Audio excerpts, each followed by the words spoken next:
YouTube, Kick, Twitch, and Instagram have all been missing this awesome party. Sucks for them, but maybe they should get on TikTok.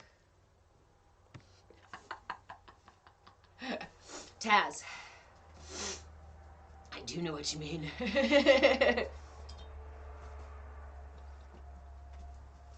Oh my god.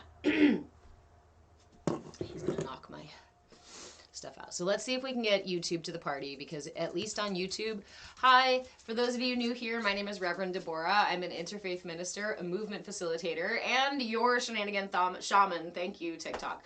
I do have 2 cameras going, so if you see me looking back and forth right now, I'm trying to rearrange these cameras in a new space. I am Move with Change here on TikTok, and I am Move with Change on YouTube and Patreon and Linktree and pretty much everywhere else you hang out. But the only place you're really going to find me, you're going to find all of my content on TikTok and all of the long replays for full classes on YouTube. And any of the playlists and stuff will also go to YouTube too. So if you're looking for something official, right, it's there. If you're looking for all the shenanigans and the rest of the shit, it's here. And those other places we just dabble in because it feels like it's important. I don't know. Diana, good morning. Where have I been? I know, you guys. So we used to have a Monday, Wednesday, Friday, and Saturday schedule. And I recently took our Wednesday class, and I have shifted it instead to a daily check-in in our Discord. So instead of me going live another day during the week for several hours, every single morning I am opening up a shared room, a voice channel in our Discord, so that everybody can check in, practice, request, ask questions. You know that information is the most important thing in this space, right? Knowledge is power, and those who control the information control the paradigm, and those who control the paradigm are the what? Wait, how do you say it? Those who control the narrative, who write the narrative, are the ones that control the paradigm. So in here, we are about dismantling paradigms, the ones outside of you, and specifically the ones inside of you. First and foremost, the ones inside of you, because there's no way you're going to dismantle anything outside of you until you can know how to dismantle and put back together the self. So that's what we do in here. Diana, all positive? Nope, not all positive. The reality of life and the ebb and flow of life is that life has highs and life has lows. Life has good and life has bad, until we stop judging them as bad and good and negative and positive. When we stop with that fight, we no longer worry about being positive or negative, because we're just on the ride. Blah, blah, blah, like that. Then you gotta go. Okay, that's okay. If you are looking for a place that is perfectly like all positive and stays all positive, this is not one of those places. I can be honest with you there. That we have shenanigans in this place. We go up, we go down, and because that's the reality of life, right? You can't ask the world to suddenly be peaceful so that you can find peace. You can't ask the world to be quiet so that we can find quiet spaces in our minds. We create those spaces in our hearts. We create those spaces in our minds, within our bodies. So, but I also understand the need, if you are in a sensitive place and you need a gentle space. I don't know if I would describe this space as gentle. It's playful, lots of shenanigans, but I don't know if we really describe us as gentle. Authentic, yes. I do my best to show up. Actually, I don't. I just do. I just show up as best I can with me, the best of me that you guys get. And right now, the me that you're getting is a little under the weather with a foggy head and a bit discombobulated with the things happening outside in the world, and also a bit discombobulated about the things inside, in my inside world. And I'm not going to fake it so that you guys see a curated, manicured version of me.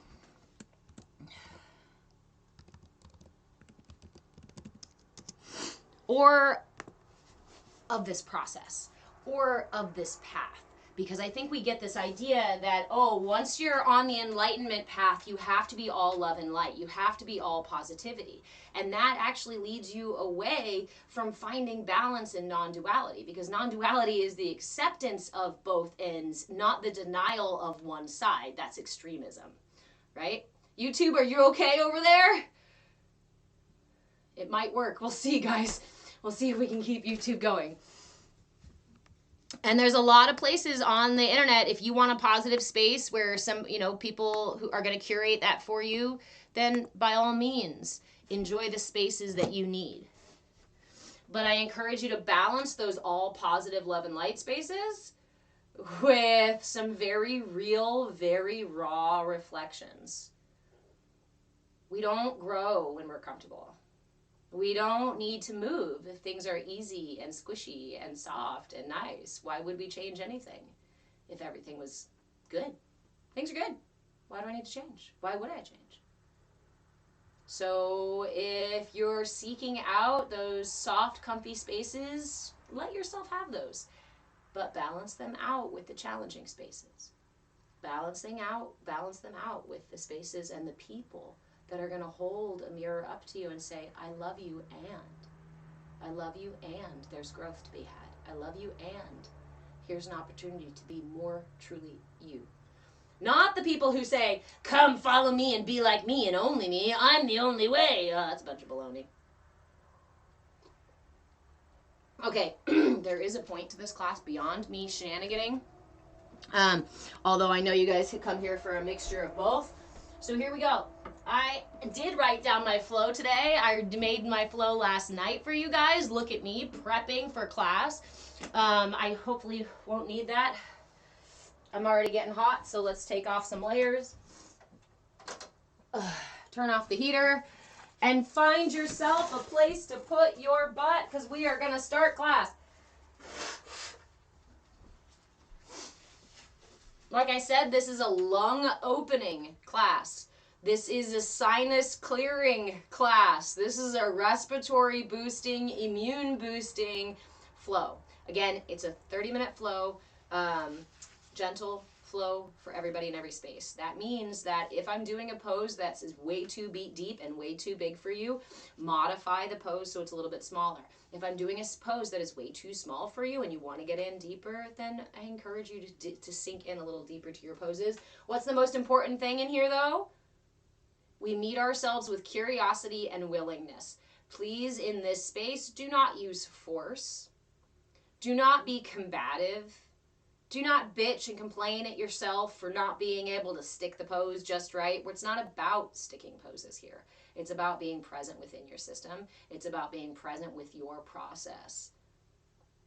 Being patient. I can't even say that because sometimes we can't be patient.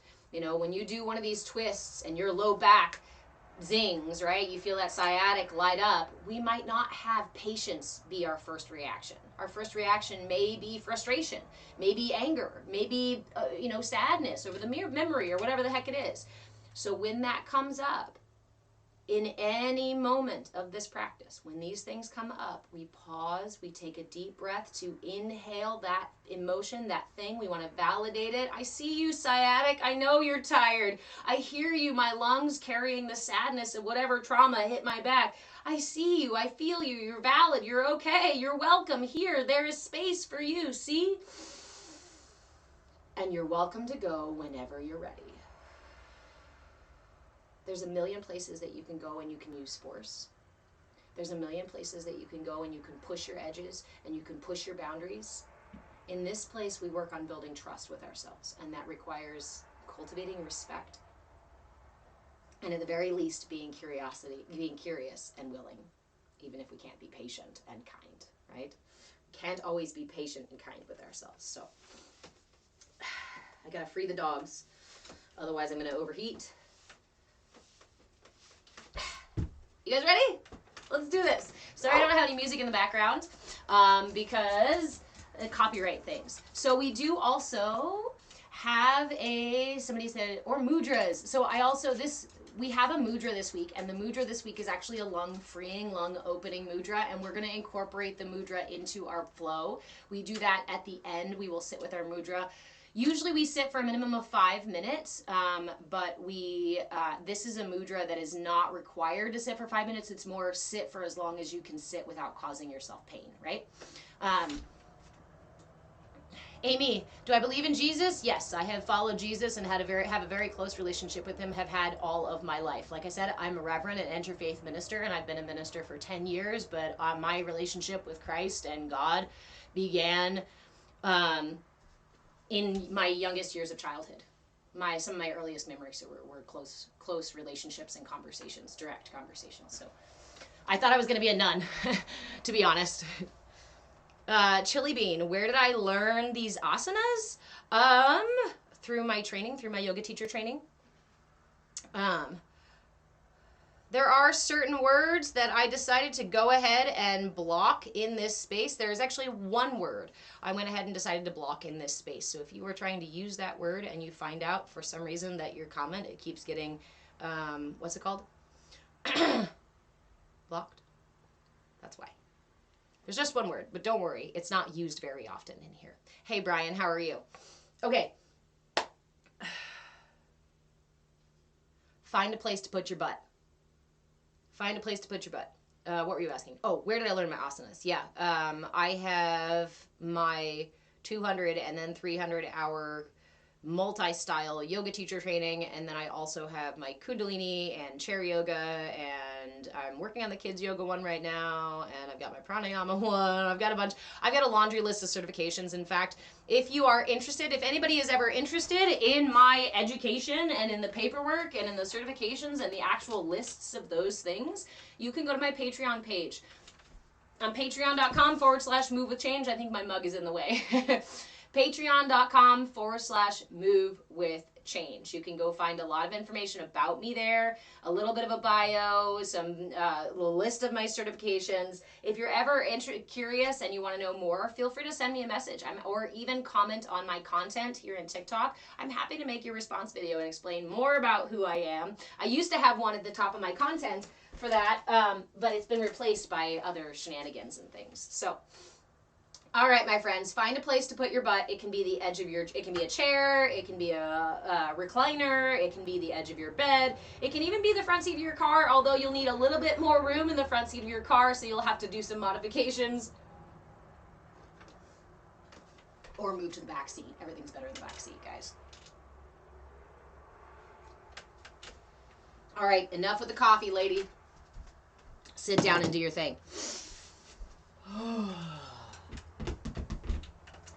Once you find the place to put your butt, go ahead and find the edge of your seat. Now, I invite you to find the edge of your seat. I'm not inviting you to slide your ass off of your seat.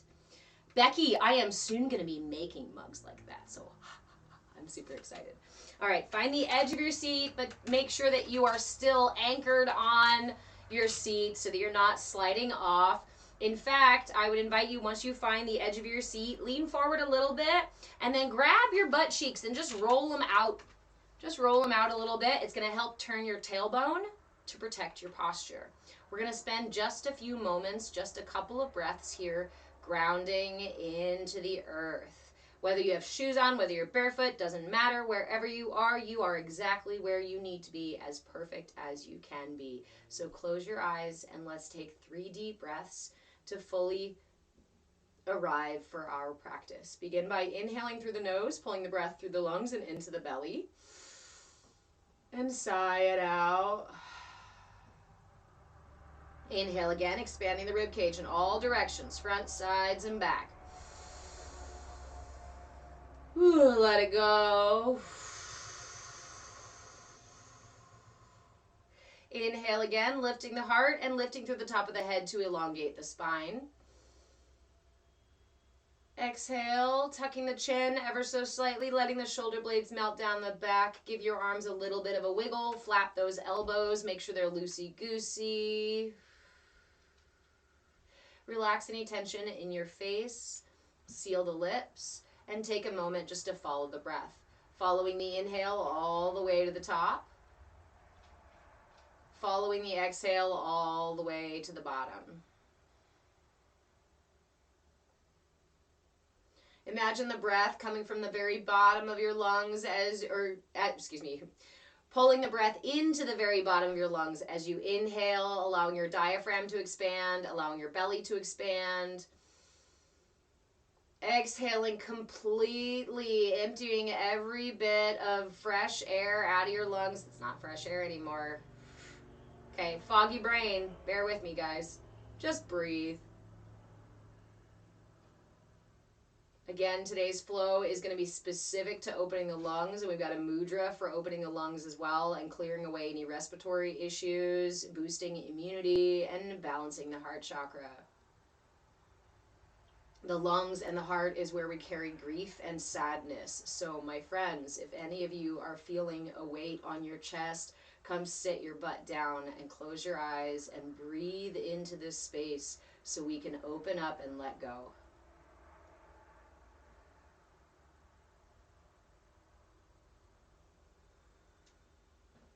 Stay with the breath for a few more rounds, inhaling and exhaling. Big, deep breaths, big, nice, long exhales.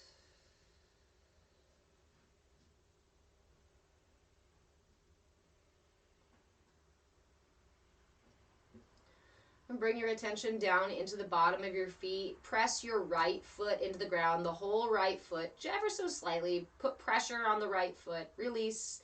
Pressure on the left foot and release. Pressure on both feet. Make an intentional connection. Hello, Earth, I am grounded. And release that tension.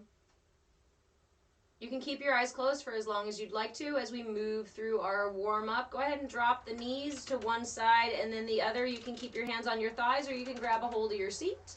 Depending on how wiggly your chair is, you might need to do one or the other. Dropping the knees side to side, windshield wiper the knees. Again, we're not doing anything too deep or too drastic here. We're just kind of warming up the muscles, saying good morning, saying hello, hi knees, hi thighs, hi hips. Good morning, how are you? Not so great? That's okay, we'll get there. Go ahead and bring your knees back to shoulder width apart. Stack your knees on top of your ankles. Again, ground the feet, wiggle the toes. And then you can either hold onto your chair or you can grab your hips for little tiny hip lifts. Lift one butt cheek off your seat, lift the other. Lift one butt cheek off your seat, lift the other. Not anything big, just warming up, saying good morning to our butt cheeks. Good morning, Tukas. How are you? Come back to center and scoot back a little bit into your seat. Place your hands on your thighs. Inhale, send the chest forward, lift the chin, and tip the tailbone. Wag your tail just a little bit to make sure it's at the right angle. Deep breath in. Exhale, tuck your chin, roll your spine, tuck your tailbone underneath, push back towards the back of your chair. Inhale forward, lifting the chin. Exhale back, tucking the chin, curving the spine. Inhale forward. Big open movements, get the shoulders involved. Exhale back. Inhale forward. Exhale back.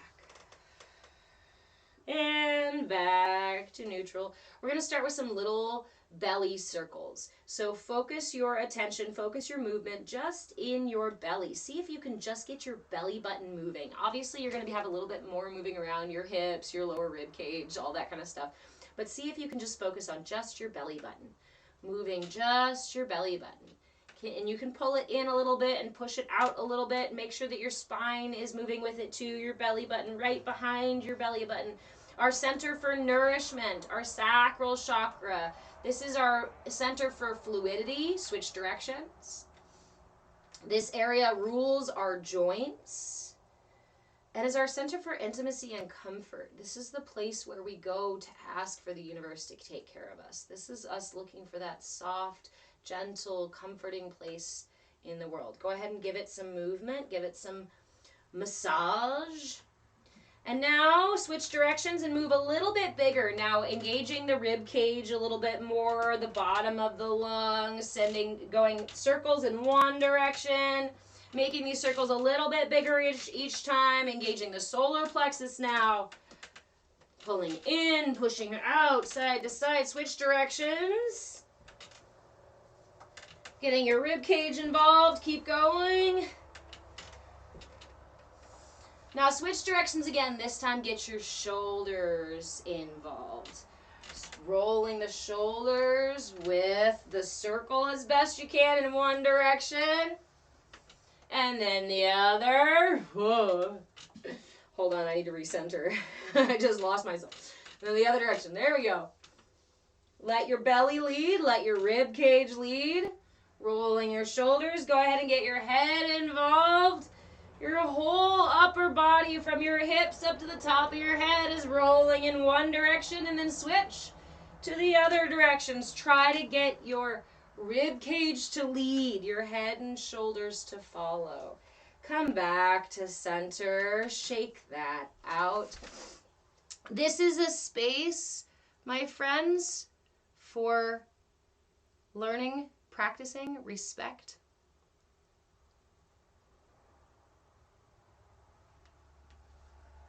And I am heavy on the block button, okay? We have zero tolerance today. Zero tolerance today for baloney and irresponsibility, for personal irresponsibility. So come back to center. I am back to center. Inhale your chin up towards the ceiling. Just your chin. Exhale your chin down. Inhale your chin up towards the ceiling. Exhale down. Inhale back to neutral. Exhale. Inhale, big deep breath. And gaze over to one shoulder. Inhale back to center. Exhale to the other side. Inhale, center. Exhale, side. Inhale, back to center. Bring your palms together at your chest. Interlace all of your fingers and send them up, palms facing up towards the ceiling. Stretch your arms nice and tall. Keep that length in the neck and in the spine. Reaching down into the earth with your tailbone, up to the sky with your palms, with the top of your head. Keeping that space between the ears, and exhale down to one side. Stretch, side stretch. Inhale back up. Exhale to the other side. Inhale back up. As you exhale, turn your torso to one side. Exhale, open the arms, placing one hand on your front knee and the other hand behind you.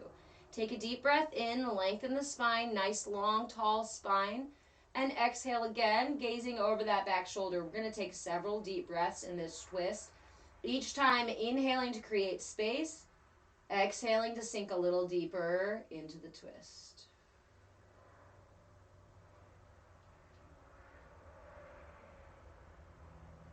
Focus on the long spine, lifting through the top of the head, chin parallel to the ground to keep integrity in your spinal structure and your spinal alignment. That's the word. We're not using force here. We're just inviting more space. There's a difference between using my front hand and using my back hand to pull me into this twist. There's that, and then there's breathing, inhaling, creating space, exhaling, sinking in a little deeper. Find space with the exhale, not by using the arms and using force.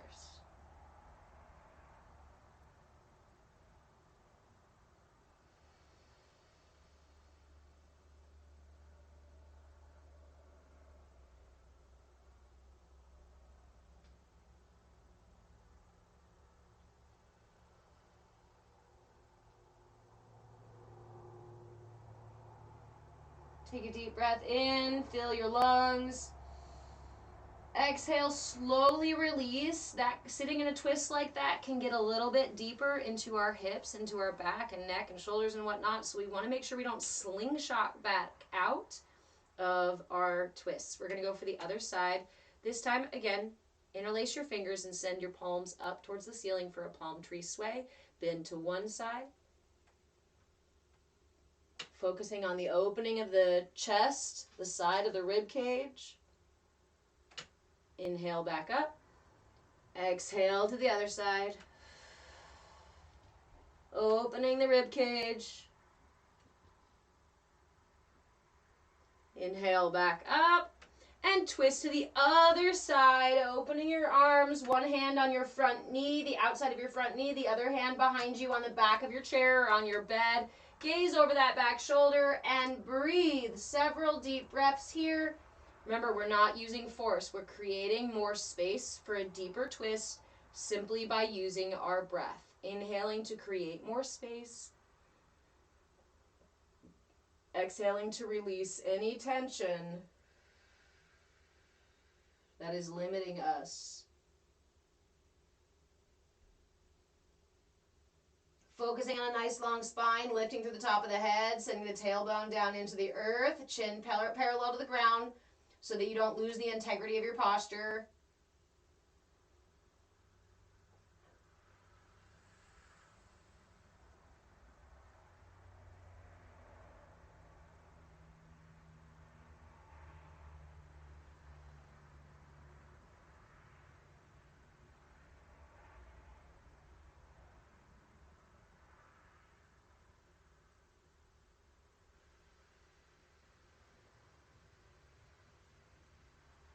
Deep breath in, fill your lungs. Slowly exhale back to neutral. Please take your time. Go ahead and roll your shoulders in one direction. Roll them in the other direction. Reach behind you, interlace your fingers together behind you, and pull back for a little camel. Lift your chin. If you've got a chair you can hold on to, feel free to do that. Again, we're not creating too much force. We're not cracking our rib cage open. But if you want to put a little bit of pressure by holding onto the chair or interlacing your fingers and pulling back a little bit, feel free to do that. Open up the chest. Breathe. Remember, this whole flow is for opening our chests and boosting immunity and letting go of grief and sadness, all of which happens in our lungs. So breathe that shit out. Inhale fresh, clean, clarifying, rejuvenating oxygen. And let go of all the bullshit, all the weight, all the toxins, all the fear, all the grief, all the tension. Inhale one more time, big deep breath. Exhale, release the hands, place them on your thighs and slide down into a forward fold. As far down as you would like to go. Find your spot and rest. You can rest your chest on your thighs. You can rest your elbows on your thighs. You can rest your hands on your thighs. Remember to modify. Stop where you would like to stop. And then let it go. Relax the head, relax the shoulders, let the back body open up. Breathe into the back of your lungs.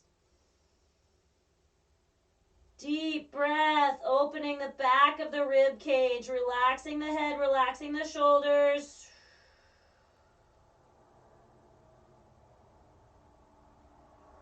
Inhale. Exhale.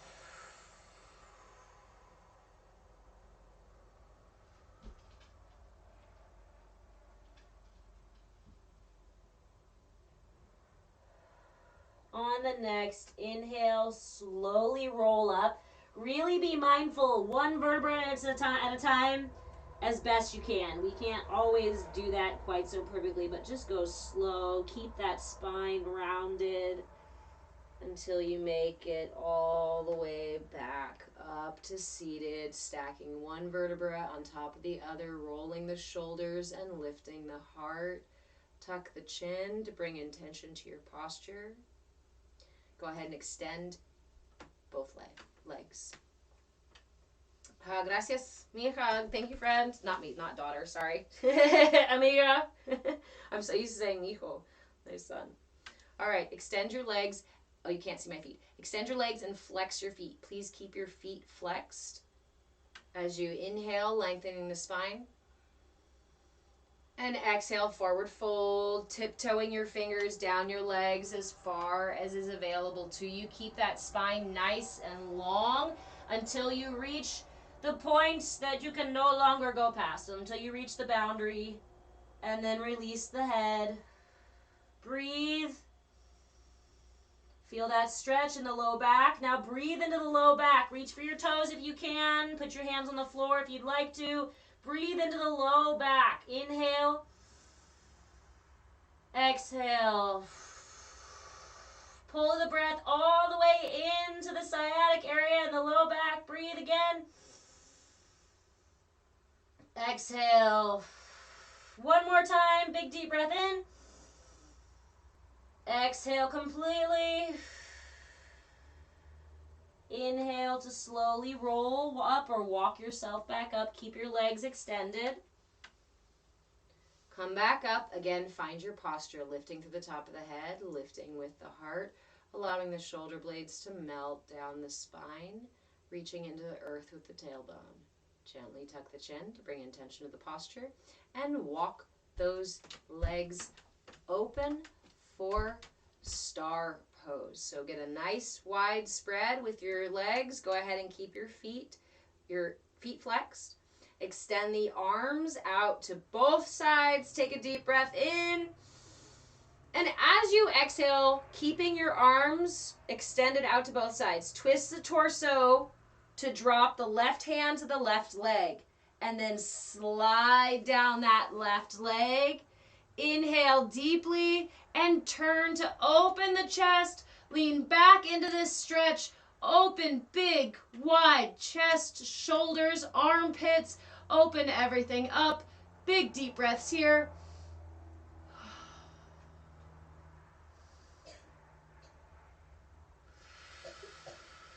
Inhale one more time. Exhale, come back up to neutral. Drop the arms, shake it out if you need to.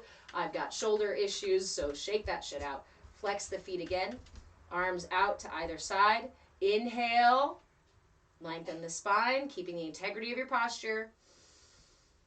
Exhale, turning slightly to drop the right hand to the right leg. Slide down. Sorry, I'm going out of view here, guys, on TikTok. Inhale, opening the chest, gazing up towards the ceiling. Lean back into your stretch. Breathe.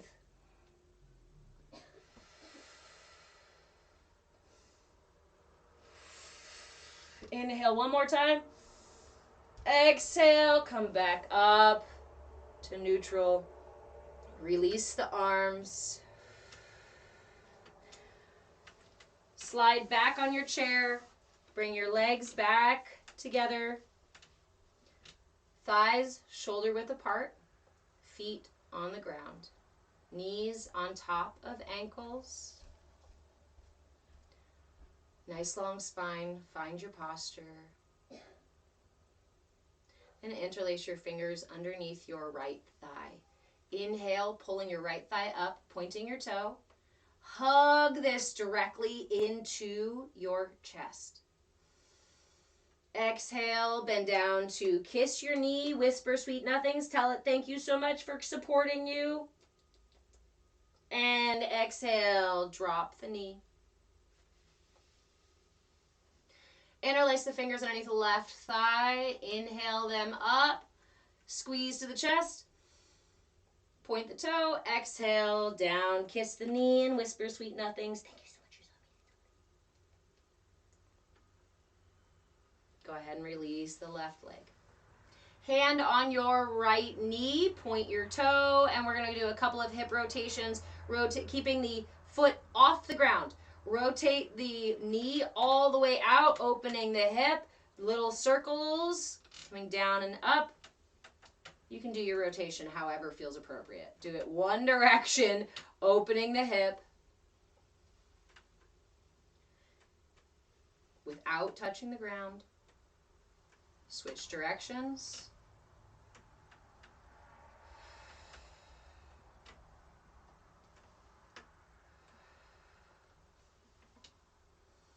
And come back down to center. Release the knee. Hand on left knee. Point your toe. Pull it up and open that thigh. Couple of circles in one direction. Keep the integrity of your posture. Isolate the movement so it's really just your thigh, just your leg, just your hip. Arm, I guess, is involved as well. just that left side body, shoulder, hip, leg movement here. Try to keep the rest of your body somewhat isolated. Switch directions.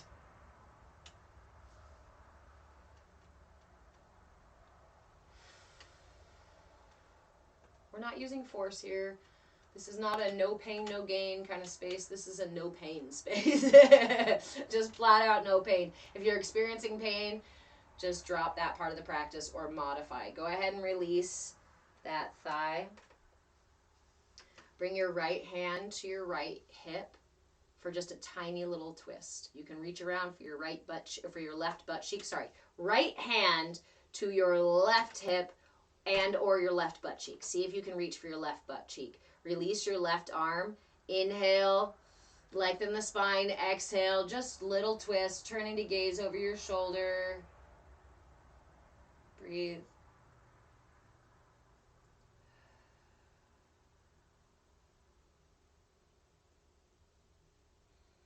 Before you let go, give yourself a little pat on the butt or pat on the hip. Good job. You did your yoga today.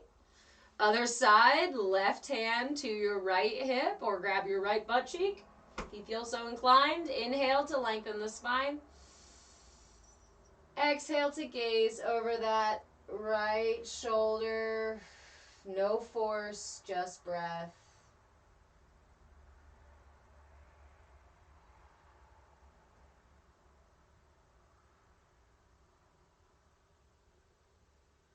Before you release, go ahead and give your right hip or right butt cheek a little pat on the butt. Good job. You did your yoga today. Come back to center. And we're going to sit for, I'm going to try to sit for 5 minutes with this mudra. This mudra is not the easiest to hold for an extended period of time because we actually use force. This, or just a tiny bit, just a little bit. I know, everybody just got scared. Usually in this space, we do not use force. We do not create tension intentionally unless it's necessary. This mudra requires a little bit of tension with the intention. Now, again, we're not going so extreme as to use force and create pain. If you are holding this mudra and it starts to create pain, release or let go of the force, loosen your force, loosen the force. Reduce the force or let the mudra go entirely. This is the lung opening mudra. This is it's immune boosting, heart balancing, grief dropping, sadness dropping, expands the lungs, facilitates deeper breathing, which improves the oxygenation of our blood and things like that, which boost immunity and help things. Okay. Thanks, Fred. We're using Tasmanian Devil as our therapeutic. Well, I did at the beginning of class. Okay, guys. This is called the Phupphusamocana Mudra in my really poor pronunciation of the Sanskrit word. It's spelt Phupphusamocana. So if you can say it better than me, I would appreciate if you would make a video for me and tag me and let me know how the fuck to say this word properly because I'm struggling. So this is how we do the mudra. The mudra is a whole lot easier than saying the word. So for this mudra, keep your index fingers extended. Bring your middle finger to touch the tip of your thumb. Point your finger extended. Middle finger to the tip of your thumb. Ring finger comes about midway to the thumb. Maybe at that first knuckle if you can. Pinky finger touches the base of the thumb. So your fingers would be somewhat stacked down the thumb. I find at times this causes all sorts of weird things to happen. My finger shakes. So I'll drop it down to the base of the thumb. Modify as you need. If it's easier to do this with them both at the base, go ahead and do that. Remember that the maximum benefit is going to be from doing the mudra as it is intended. So let's try that one more time. Keep your pointer finger where it is. Bring your thumb and middle to touch. Bring your ring to the first knuckle. Tip of the thumb with your middle finger. Ring finger to the first knuckle. Pinky finger to the base of the thumb. Go ahead and extend those pointer fingers again. Now bring your mudra to shoulder height and turn it out like you got two little birds of paradise out here. Don't make the bird sounds, D. I was about to start squawking at you guys. Okay, so we're going to sit with this mudra. Go ahead and bring your knees to shoulder width apart, thighs shoulder width apart, knees stacked on top of your ankles. Ground in the feet. Let's lengthen the spine. Remember, lifting through the heart, lifting through the top of the head. Gently tuck the tail, tuck the chin. Tuck the chin. Imagine there's a string holding you, dangling you above your chair from the very center of your head, from the very top of your head. With your hands here, we take a deep breath in, filling our lungs with breath. And as you exhale, imagine that you are using these little birds of paradise to push open an imaginary wall, the walls of your lungs, the walls of your rib cage. This actually will help improve the muscles and expansion movement of your rib cage. So as you exhale, give an intentional, this is where we bring in the intentional tension. Push with intention. Imagine that this wall is resistant, right? So create some resistance. Push those walls out, push those walls open. And at the end of your exhale, stop there. Go nice and slow and stop at the end of your exhale. Inhale, pull them in just a little bit, just like when we do in a twist. Exhale, push them out a little bit more. After that second round, just return to the breath. Leave the mudras where they are. Keep the intentional pressure, the push, as if you are constantly putting pressure against the force of your rib cage, of the inside of your rib cage or your lungs, the edge of your lungs.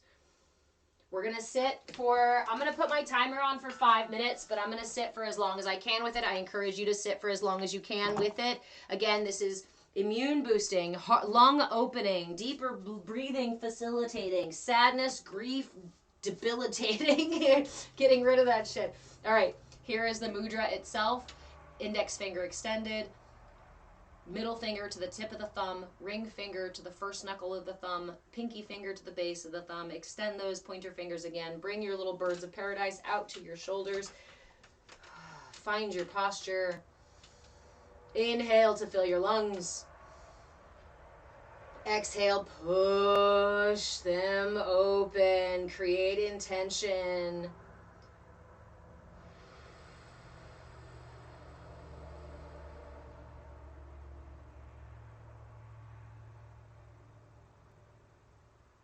The whole time you are holding this mudra with your eyes closed, keep your focus on those deep breaths and on that pressure, pushing these imaginary walls, pushing against the imaginary force of these walls, the walls of your lungs, the walls of your rib cage, the walls of your grief.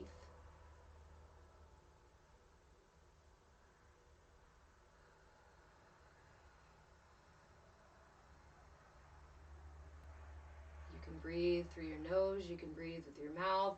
Either way works. I encourage you to do a little bit of both. Inhaling through the nose, exhaling through the mouth. But remember, this is your space, your body, your being, your breath, your life, your reality. Do what feels most appropriate to you. Hold this mudra for as long as you can, keeping that push. Expanding the edges of your rib cage. Opening your lungs with the intentional pressure created with this mudra.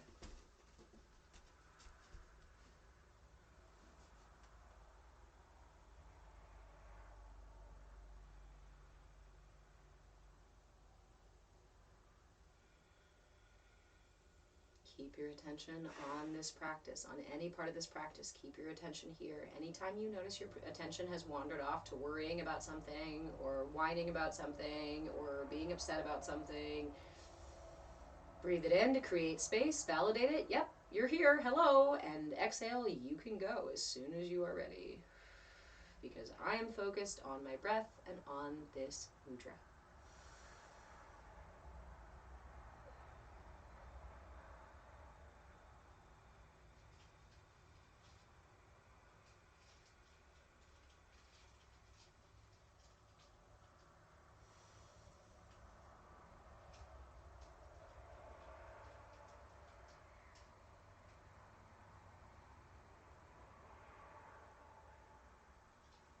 Stay with the breath.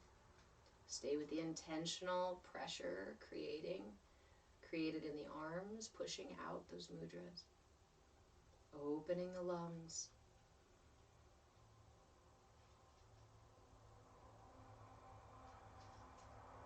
Feel the cool air as you inhale on your upper lip. Feel the warm air as you exhale. Employ all your senses to sink you deeper and deeper into this practice. If your attention is grabbed by anything but this practice, just redirect to anything within the practice.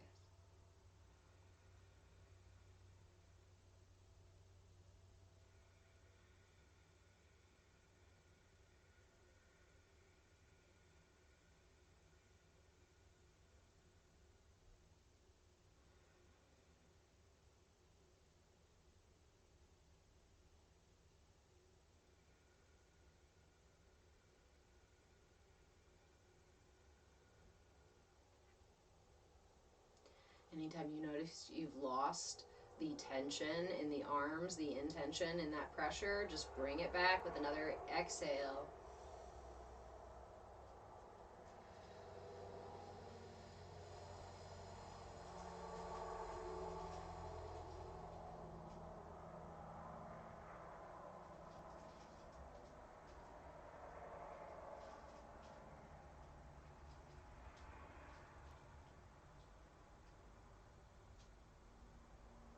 As you breathe, notice the way your heart rises and falls. Notice the way the lower lobes of your lungs expand and contract your rib cage. Notice the way the breath fills your back.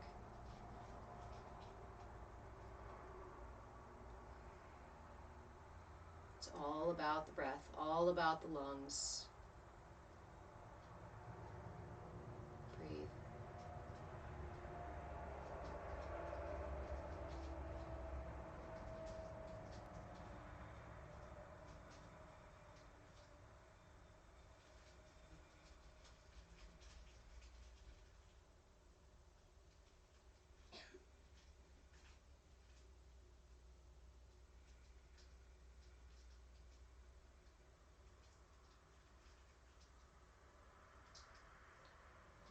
You can stay with your practice as long as you'd like. When you're ready to release the arms, take a deep breath in and exhale to release the hands, palms up or palms down in your lap. And I invite you to just stay with the breath a few more moments before closing your practice. Notice the quality of your breath.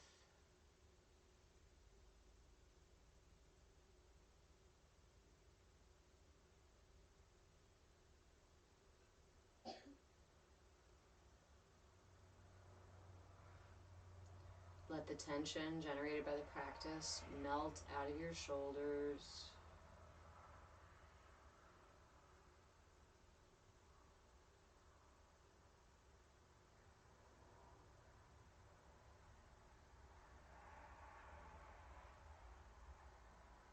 Remember to give yourself this moment of pause to integrate your practices, to say thank you to your body. And when you're ready to close, I invite you to either bring your hands together into prayer or simply lay one over the other over your heart in gratitude for the practice, in gratitude for the space, in gratitude for the mudra and the tools that allow us to align and heal our systems. Offer yourself gratitude for taking the time for self-care today. Fuck yeah, you made it. And thank you for joining me in this CAYA space where we can learn, grow, and thrive together. When you're ready to close your practice completely, when you're ready to come out of your practice, I encourage you to rub your palms together and cup them over your eyes, especially if you've had them closed for a little while before opening them completely.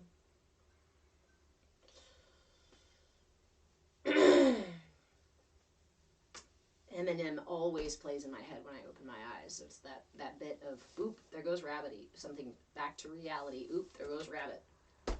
That's what my brain does, just so you know. Sebastian, you are very welcome. So remember this mudra, my friends, especially as we move into wintertime, into fall, into cold season. Let's do this mudra again together. It's called the Phupphusamocana.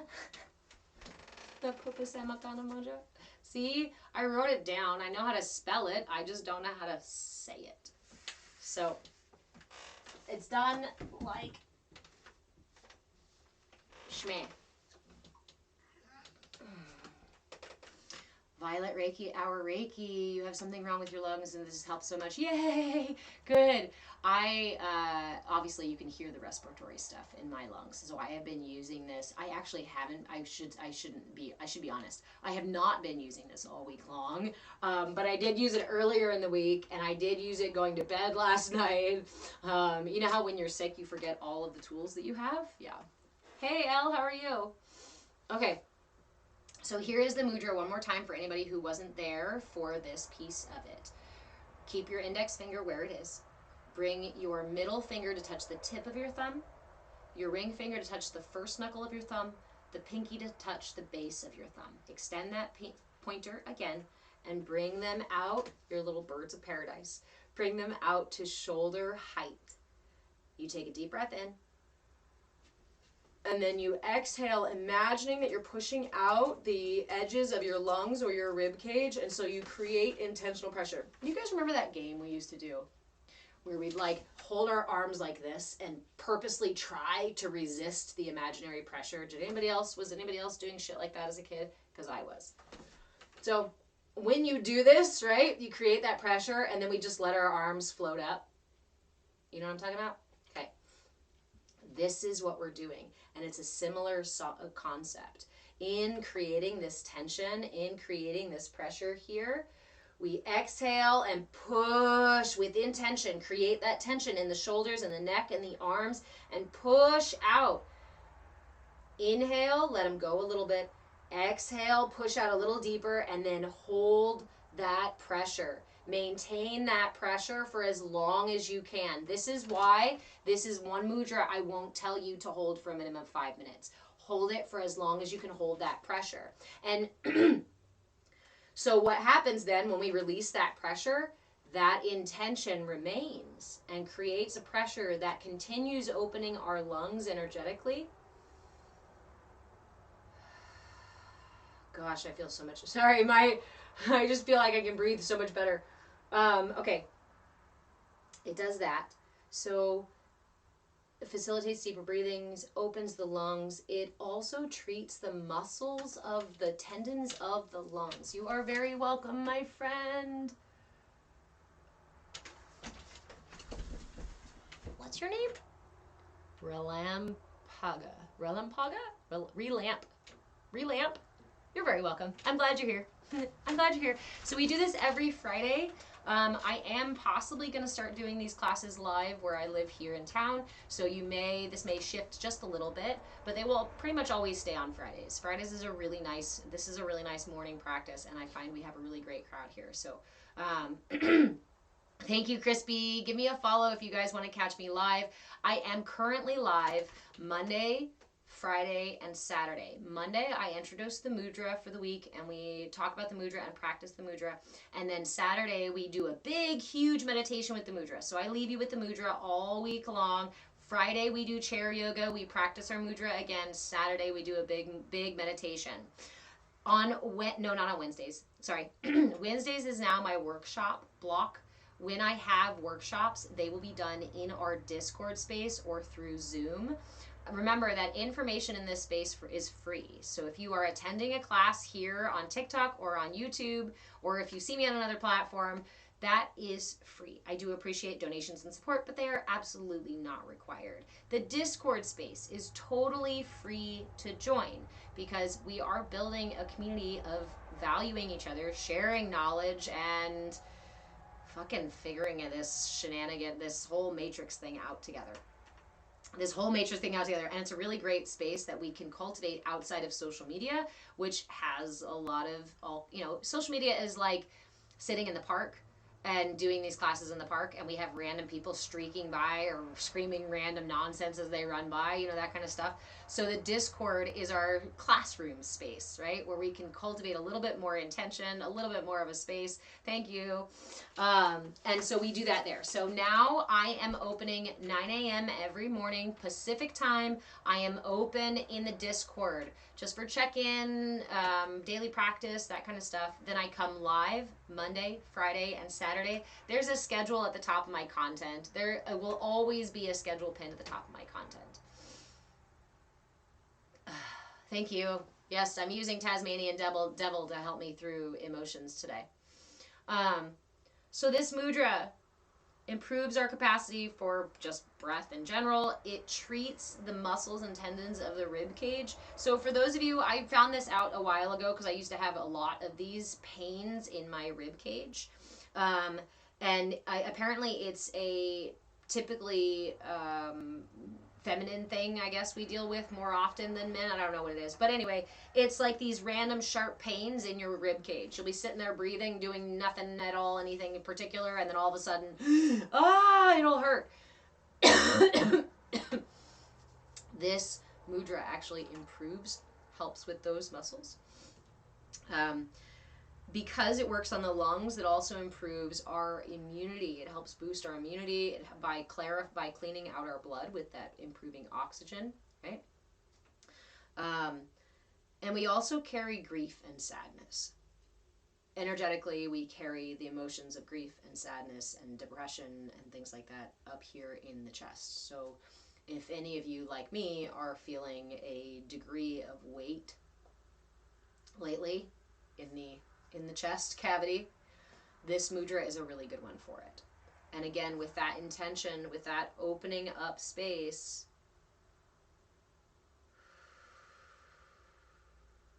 remember that when we sit with our practices, if you're it doesn't matter what mudra you're holding, doesn't matter what asana you're holding, what you always, always, always bring to the table is your attention and your intention, and you meet anything that comes up with curiosity and willingness.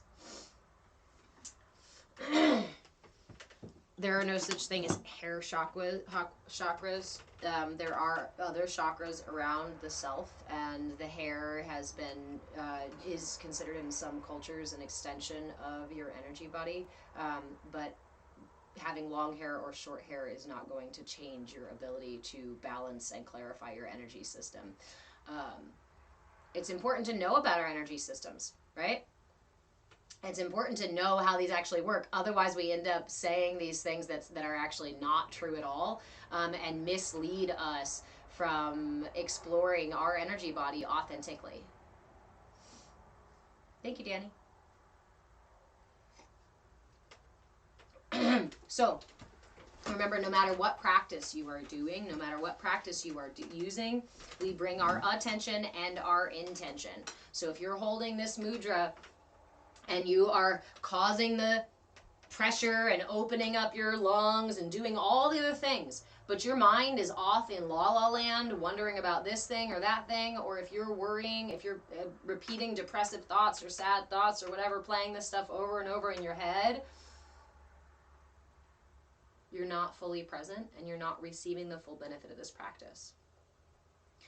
I was thinking about this last night, actually, as I was falling asleep, because we tend to think of this concept. We have this concept of how in meditation we're supposed to see our thoughts passing by as clouds, right? Have you ever heard that? I feel like we all might have heard that at some point or another. Just imagine your thoughts are passing clouds.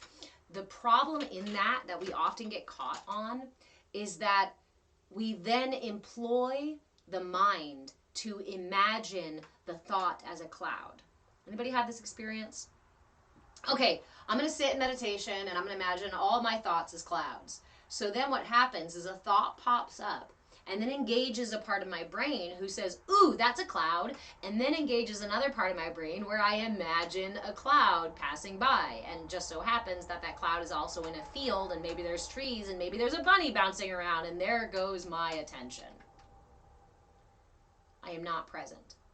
And that is not what is meant when your guru or anyone outside of you says, or the instruction is to imagine your thoughts as clouds passing. It's not to engage the brain further and visualize these things. Crispy, it's also an economical way to take care of your hair. So my hair was actually thinning and has been since I had my son. And this last year, it got really, really bad. So I cut it and have been treating it for the past several months with a really awesome oil and herb mixture. And it's actually thickening up. Part of the reason I've kept it like this is because I can feel it getting thicker and thicker and thicker as I keep shaving it back down and retreating it. So you guys are going to see it probably short for a while because I'm treating it with an awesome mixture and bringing my fucking hair back. I'm so stoked about it. So, your intention and your attention. Because if your attention is off, wandering away, somewhere far away, then you're not fully present. And as soon as we're pulling our attention out of the present moment, we're creating tension in our body, we're creating tension in our mind, we're creating tension in our breath. There is no tension, we are in balance. In balance means to have your attention and your intention squarely on the present moment. What is this we have detected inactivity in your life? I really have to know, TikTok. What do you consider inactivity?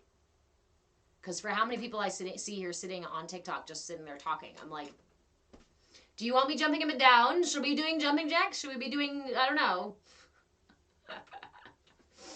Okay, so how do we then actually imagine our thoughts as passing clouds? How do we actually engage in that without engaging the brain further and pulling our attention away?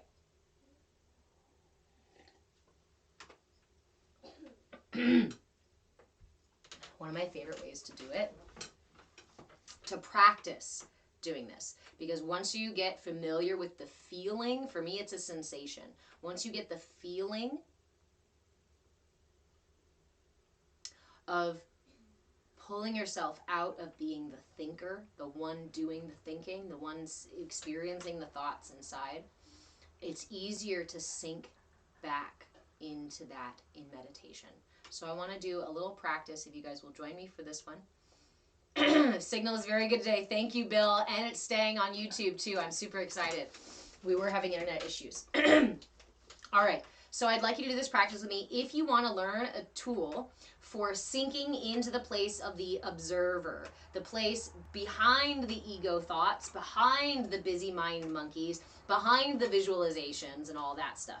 Are you likely to still slip into those sometimes during meditation? Yes, absolutely. But let me show you what it feels like to be outside of them, to sit in the seat of the observer. Of the observer. Words be wording today. Okay. Look around your room. We begin with our eyes open. Look around your room. Find something, anything, I don't care what it is, find a thing. Okay, I'll pick that thing. No, I'll pick that thing. I pick that thing. All right, there's my thing. I want you to give this thing all of your attention. Give it all of your focus. Give it all of your senses. You don't have to get up and go touch it, but imagine what it feels like. Imagine what it smells like.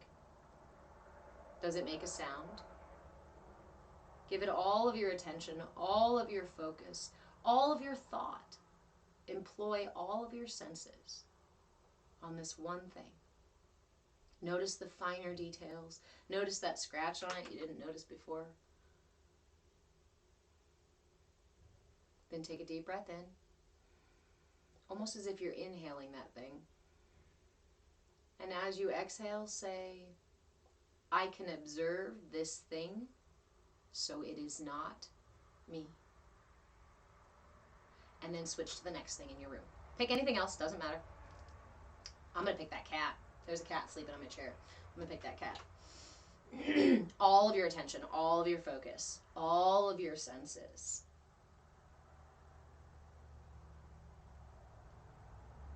Don't lick the cat. What does it feel like? What does it sound like? Where did you get it from? Where did it come from? How long have you had it? Is there a relationship with the person, right, that got it for you or not? Do you love it? Do you not? Doesn't matter. All of your thoughts. Give it all of your attention, all of your focus. And then take a deep breath in as if you're going to inhale that thing in. And say to yourself, I can observe this thing, so it is not me. And now I'm going to move my attention to the tip of my nose. I'm going to look at the tip of my nose as best I can. Staring into the tip of my nose. I'm going to give it all of my attention, all of my focus, all of my senses. Wiggle my nose around. Think about how it's looked. Nope, keep looking at it. Think about what it used to look like. Remember all those little freckles on it? Remember that time we broke our nose? And it didn't break, whatever. Anyway, remember that we got stitches in our nose? Remember the time we pierced our nose? Remember that time we smelt that really weird thing? All of your attention, all of your focus, all of your attention. Then take a deep breath in as if you're going to inhale your own freaking nose. I can observe this thing, so it is not me. Now close your eyes. Listen to your breath as you inhale through the nose. Exhale through the mouth. Seal the lips and follow the breath, inhaling all the way to the top. Exhaling all the way to the bottom, listening to your breath, giving it all of your senses. Feel the cool sensation as you inhale through your nose. Feel the warmth of the exhale through your throat. Notice the way your heart rises and falls on the breath. Does the air you're breathing feel cool or warm? Notice the way your rib cage expands and contracts around the breath.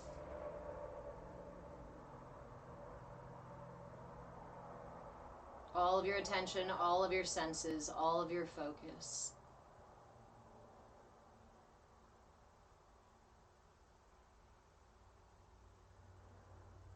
Then with another deep breath in. And exhale, I can observe this breath, so it is not me. Shift your hearing now for a sound in the room you're in. Just search for any sound, keeping your eyes closed, any sound. Once you grab one sound, give it all of your attention, all of your focus, all of your senses. What does that sound smell like? What color is that sound? What does that sound look like? What does that sound feel like? Where is it coming from? What is it? All of your thought, all of your focus, all of your attention on that sound.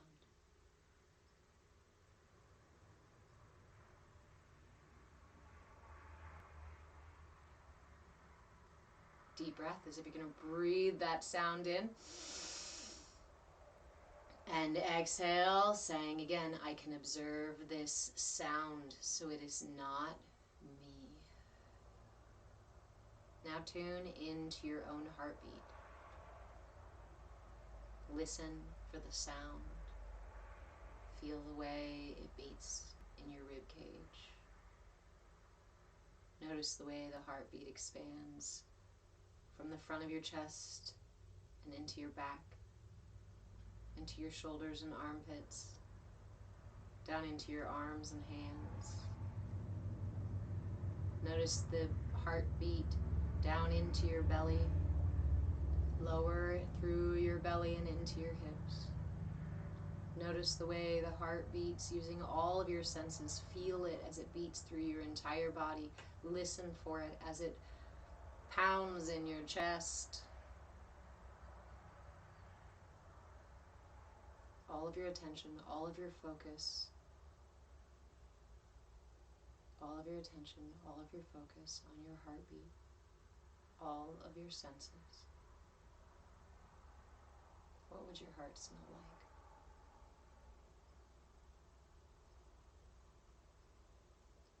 Take that deep breath in, inhale your heart.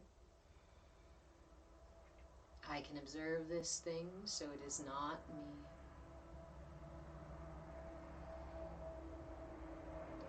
Turn your awareness to your thoughts, as if you were to shine a light into your mind and wait for a thought to appear.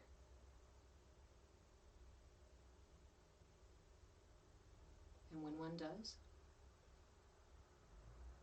say to yourself, I can observe this thing, so it is not me.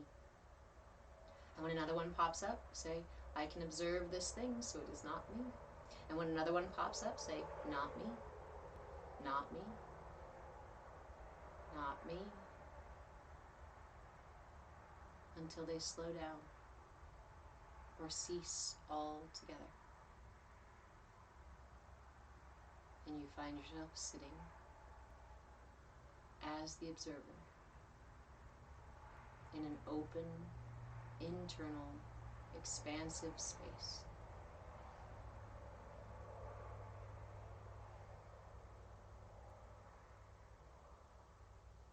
And if a twinge in your knee pops up, say, not me. And when another thought pops in, wanders in, not me. When your attention grabs a hold of your heartbeat, remind yourself, not me. When the sound of a passing car or a barking dog grabs you again, not me, not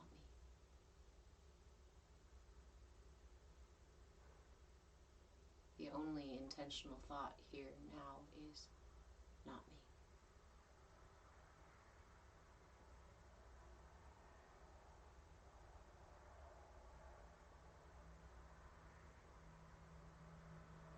This is a really juicy space to be. I encourage you to stay here as long as you would like.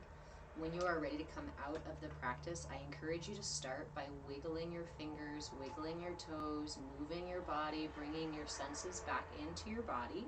You can even say things like, oh, hello, this is me. Hi, welcome back to my body. Welcome back, ego. Welcome back, thoughts. Welcome back, all the sounds. Hello. When you're ready to open your eyes, I encourage you to rub your palms together, warming your hands, and then cupping over your eyes before you flutter them open. It helps with the transition. The longer you sit with your eyes closed, the more important it is to help transition your eyes.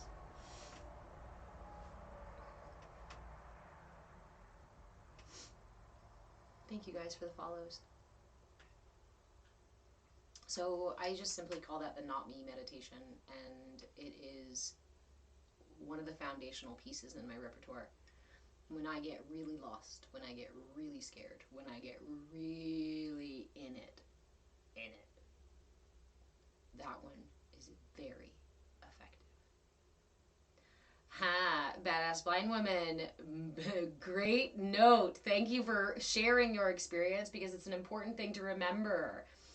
When you first start doing these practices, you may find protest within yourself. There may be argument, right? When you say to yourself, the breath is not me. I have ego parts that when I first started said, fuck yes it is. Like, we need that to breathe. Yes, and that's not the point right now, ego character. We are here just finding the observer.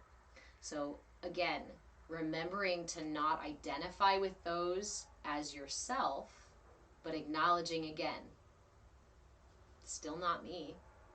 Those voices that doth protest as I say, not me to that, not me to that. Yes, I am you. Oh, ego, hi. I know, I love you too, but that's not what we're doing right now. But I am who you are. Yes, you are a part of me, but we're looking for somebody else. No, pay attention to me. The ego is so adorable, isn't it? I'm glad you enjoyed it, Tanya. Thank you, friend. Thank you guys for the gifts. Thank you guys for the encouragement, support, love, all the good stuff. For those of you who are new here, hello, my name is Reverend Deborah. I'm an interfaith minister, a movement facilitator, and your shenanigan shaman. And this is our tiny yoga class. Tiny yoga is a 30-minute gentle flow for everybody in every space. And we usually start a few minutes after 10 o'clock Pacific time on Friday mornings. Replays are on YouTube, and it seems we have our internet fixed. So we should be able to be regularly live on YouTube, TikTok, and usually another platform or two. I actually have the capacity to do like 5 platforms at once. So we might be doing that. But I kind of like to preserve our energy and do these lives where we have the most people. And that's here on TikTok and over on YouTube. That's it. Ruben, soulless. No, I'm just shoeless. I always have my soul, not always my shoes. I don't always do the fake soul stuff, you know, the rubber sole that everybody likes to walk around with.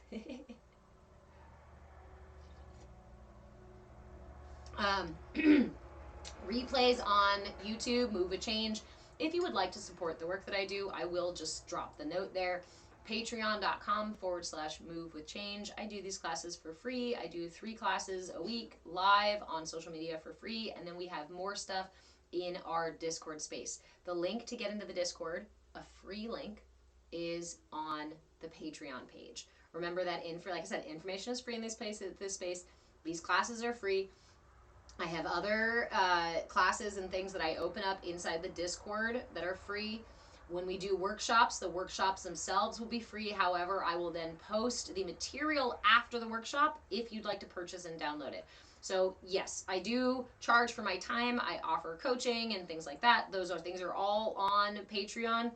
But otherwise, it's just about making sure you get the information that you need to be radically you, to clarify your system so that you can no longer be manipulated by the powers that be, because we live in a world that has an insidious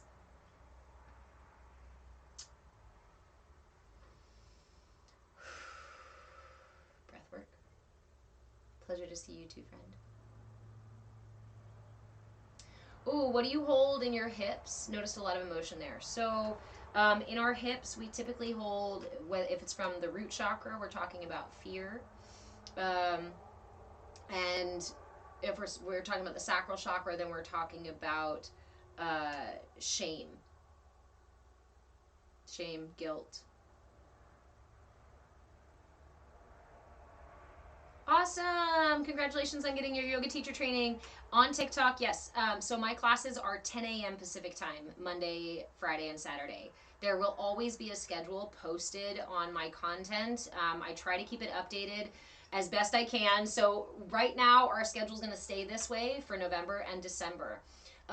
Then in January, we're going to go on a whole exploration, you guys. I am going to spend the next month and a half creating a workbook for you, an optional workbook if you want to buy it, because my intention next year is to radicalize every single one of you by giving you the information to heal, clarify, align, and to truly understand, deepen your understanding of your entire system through the energy body. So we're going to spend from January to December next year exploring all the layers of the energy body. We're going to start with the aura. We're going to move to the we're going to move to the energy channels and the elements in the body. Then we're going to move into the earth chakras and the leg and feet chakras. Then we're going to move into the root chakra. We're going to move all the way through the root chakras, and then we're going to do the solar star chakras. And then I think I have something really exciting for December that I forgot, but I wrote down.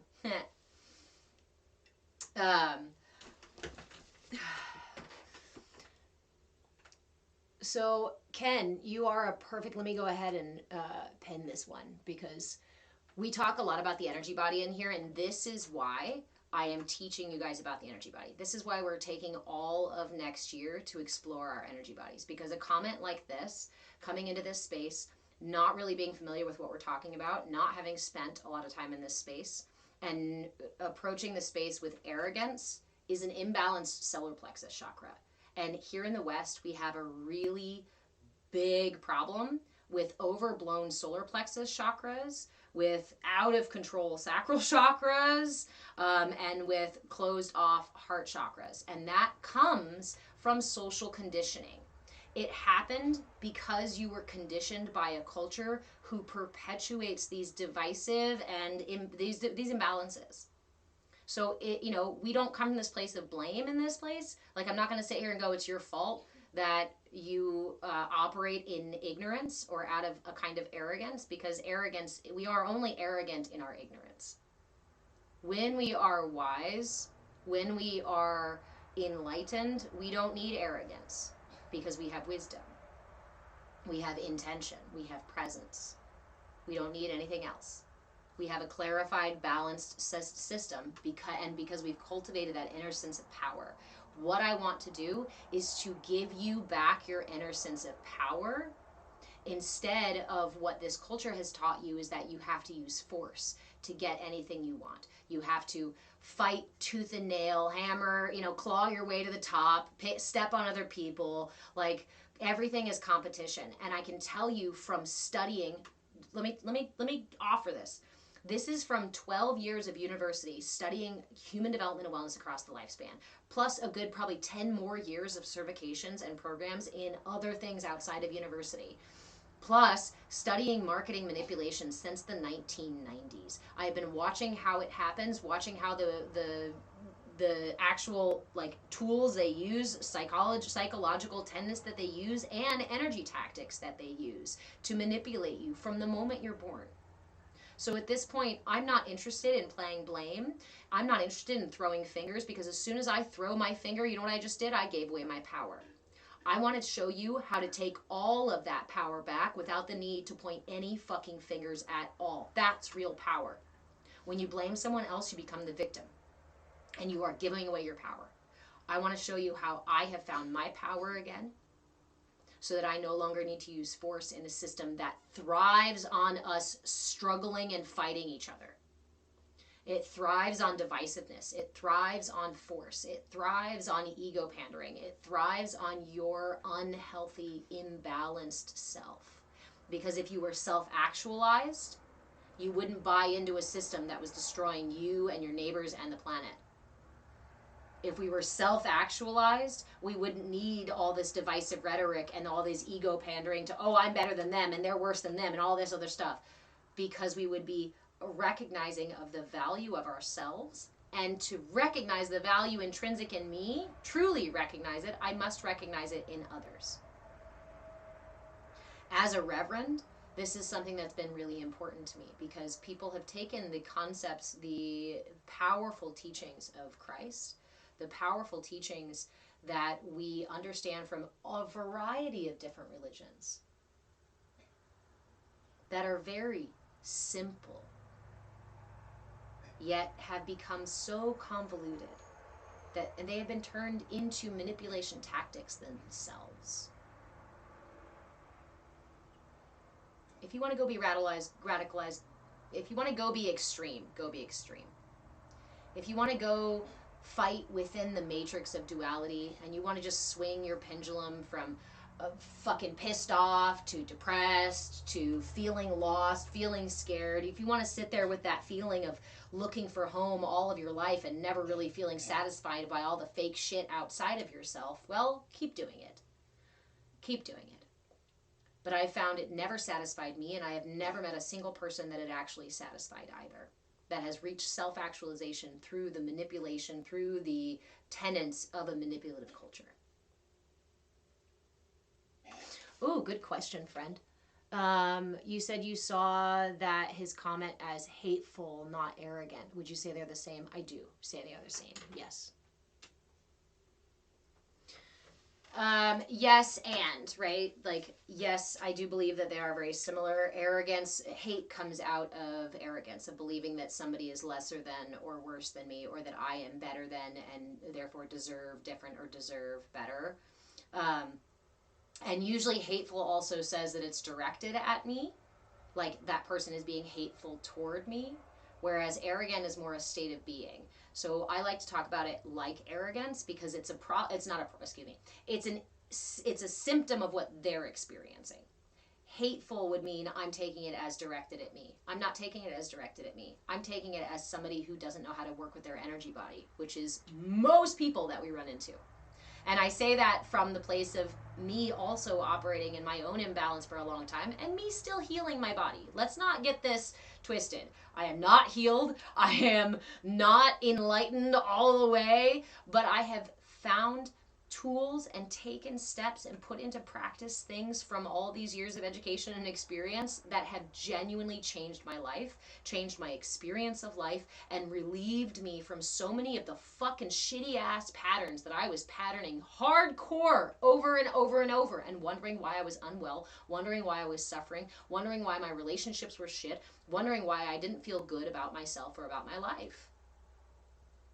Because I was running at a full fucking tilt, totally out of balance, and there was tension everywhere. And your culture here in the West teaches you to run screaming through life, hoping that someday someone will catch you.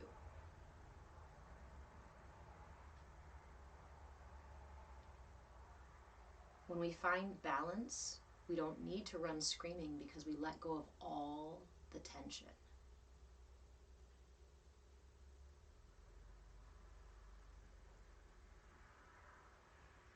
One of my favorite things to do remember, we like to reinform and rewire the brain.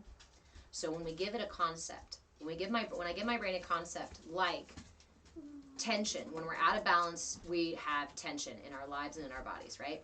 When we're out of balance, we have tension. So the question is, let's do it. Let's retrain our brain. Let's retrain our body really quick. You feeling pukey again? Yes, and just a little bit, babe, and then I'll come take care of you. Okay. Get up out of your seat if you want to, if you can. If you want to rewire your brain and show your brain how important it is to be balanced rather than to play in duality, then I invite you to get your ass up. Pick up one foot. If you're good at balancing, it's gonna be more fun. If you're not good at balancing, it's still gonna be fun. Pick up one foot. Now go ahead and try to reach something far away. Try to keep yourself balanced while you're doing all these other things. Okay? Reach this way, reach that way, grab this, grab that. Go ahead and move throughout your day, trying to stay on one fucking foot. Well, there's tension in my system, isn't there? Every time I am off-centered, every time I'm about to fall, what does my body do? It grips, my muscles tighten up to try to keep me from falling flat on my fucking face and putting my whatever. Now, what happens when I find center?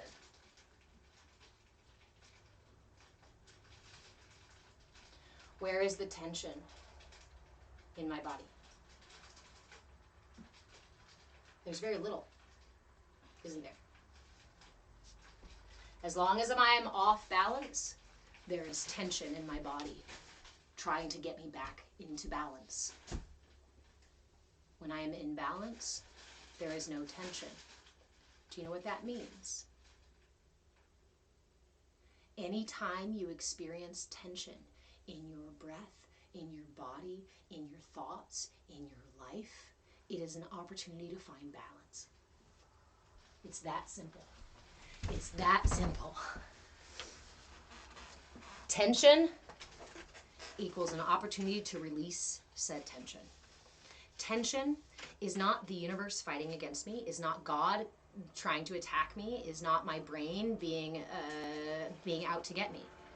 It is everything in the universe supporting my wellness, because it is check engine light after check engine light after check engine light that says, hey, we're out of balance over here. Can we get some assistance?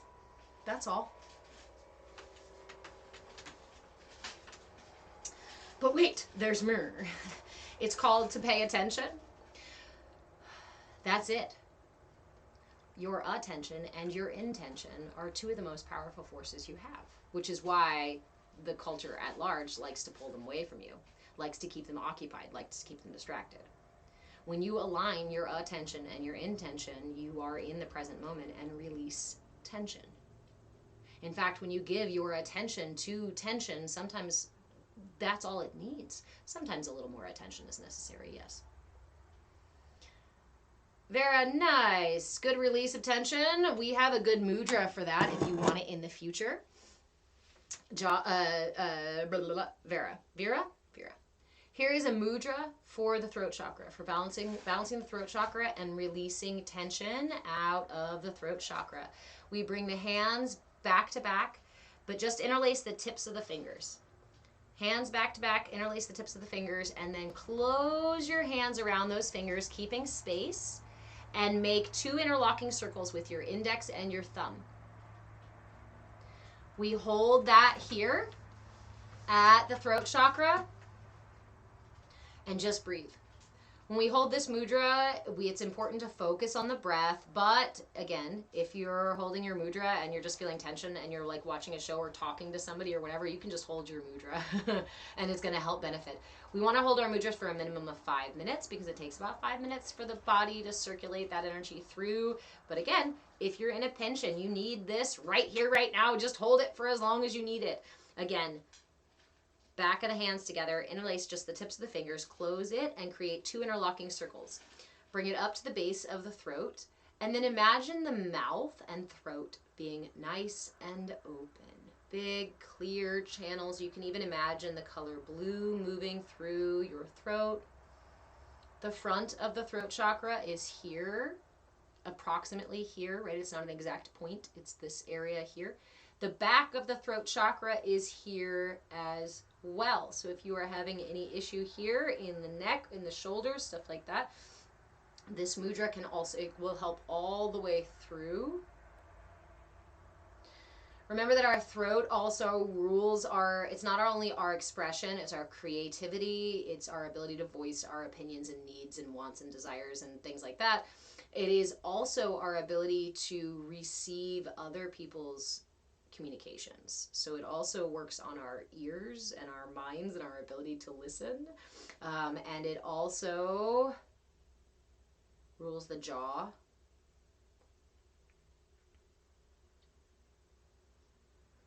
And it's also the center for truth. So if we are operating, even if we are not speaking dishonestly, if we are operating in our lives dishonestly, we may notice tension in our throat.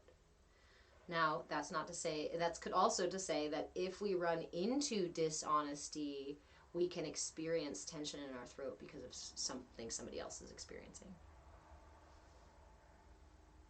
Christina, you are very welcome. And again, everybody, I am live on social media Monday, Friday, and Saturday at 10 a.m. Pacific time. And then I am in the Discord space daily at 9 a.m. and on Wednesdays when I have a workshop. We did just finish a workshop and I am editing it right now. It is a home funeral workshop and gives you the ins and outs of how to take care of your loved ones at home, because I'm all about giving you back your power. All about giving you back your power to take care of your loved ones, to let an elder die at home, to have a baby at home, to heal yourself at home, to treat yourself at home, to balance yourself at home. Why? Because I'm tired of living in a capitalist system that makes you pay for every nickel and dime fucking everything, when there are tools and things that you can use to balance and heal and align yourself without going out and paying those hefty doctor bills, without having to be on the medications, without having to do all those things. Now, I want to say as a caveat really quick, if you are on any kind of medical regimen, medicine regimen, anything like that, please, this is in no way, I am in no way encouraging you to stop what you're doing, especially if it's working. Even if it's not working, I don't encourage you to just drop cold turkey anything. I do not want somebody coming back and being like, she said to just go ahead and use mudras. That is not.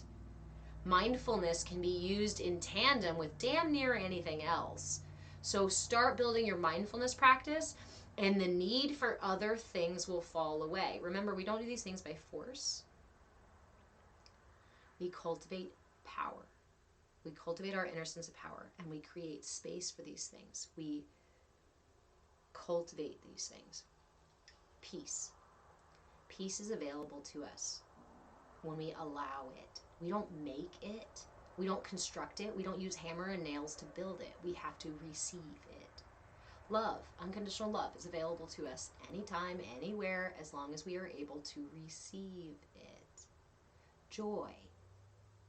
These are all expansive states of being. Compassion, empathy. These are all expansive states of being that are actually vibrating all around us and totally available to us. The same way that anger is available to us when we create it. But you notice the difference? Joy, love, compassion, empathy, those things are like in the fucking air, and all you gotta do is breathe it in and receive it and make space for it. Anger, fear, sadness, grief, these other things we have to actually cultivate. And we have to commit to. Why?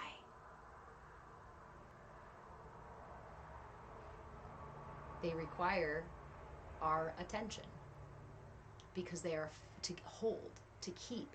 They require our attention. These are finite things, just like your breath. You know that your emotions are a lot like farts? You just inhale that thing. Wait, I just went from fart to inhaling. Hold on. The emotion comes up. Let's say you're driving down the road and somebody cuts you off and puts you and your child and dog at risk, and it really triggers the fuck out of you. When that happens, it's like a fart. It comes out of nowhere. Holy moly, that thing happened, and anger grabs my belly and it makes my head hot, and a rage grips my throat, and I want to react. Repeat an action, a defensive action that I've done in the past. It's in me. It's programmed into me as a defensive mechanism, and I'm going to repeat, my body is going to repeatedly choose that defensive mechanism again and again and again unless I actively choose something different. That tension is going to remain in my system, and that tension is going to perpetuate the same pattern again and again and again until I choose to release it. And the longer I let that system the longer I let that stay in my system, the longer I let it perpetuate, guess what? It gets worse and worse and worse and worse and worse and worse and worse. Why? Because your emotions and these programs and these defenses, your system is not meant to hold tension, but these defenses are tension. Now, mind you, they're there to keep you safe. They're there as your allies. They're there as, I'm trying to keep you fucking alive, man. But we can treat them, we can move with them as simply as we move with the breath. Inhaling the experience of it, recognizing that it's valid, creating space for it, opening my lungs, opening my heart to it. High road rage, thank you for trying to keep me safe, for wanting to keep me safe. Exhale. I'm here now, I've got this. Consciousness, presence. I'm here now, I've got this. Because the reactivity is just my body trying to defend me when I'm not consciously here. When I'm consciously here, I choose how to respond.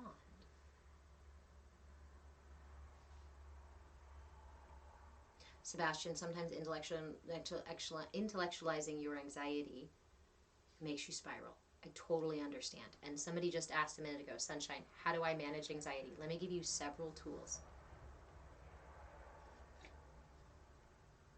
Christina, so to actively choose to release the tension in the moment, we need to practice cultivating peace. I think the opposite. To receive, to find peace in the moment, we need to practice releasing tension. One of the things most of us are not used to doing, right, is letting those emotions go. Usually they rear their ugly, beastly heads, and they're like, ah! And they come and they grab the steering wheel of your ship, and they drive you into a fucking storm, or drive you into a shitty relationship, or drive you into a fucking screaming match with somebody in the grocery store, or they drive you into yelling at your kid, or they drive you into, right?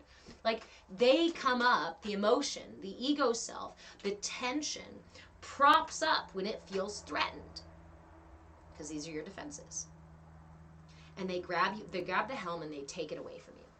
And this is where a lot of us lose trust with ourselves. Oh, I can't trust myself around that kind of person. I can't trust myself around this. I can't trust myself with that. I can't trust myself with decisions, because these emotional triggers take over and I take a back seat. So as we do this work, one of the most powerful things that we do is actually build trust with ourselves. Because as I meet those moments of tension, what are those moments of tension? Again, those are my defenses. and I'm grateful for my defenses. So the tension arises and I say, thank you. Whew. Thank you for wanting to defend me. There's a difference between I am feeling this emotion, that this emotion comes up and is something, and there's a difference between I am this emotion, I embody it, I am the road rage. There's nothing separate about me in the road rage.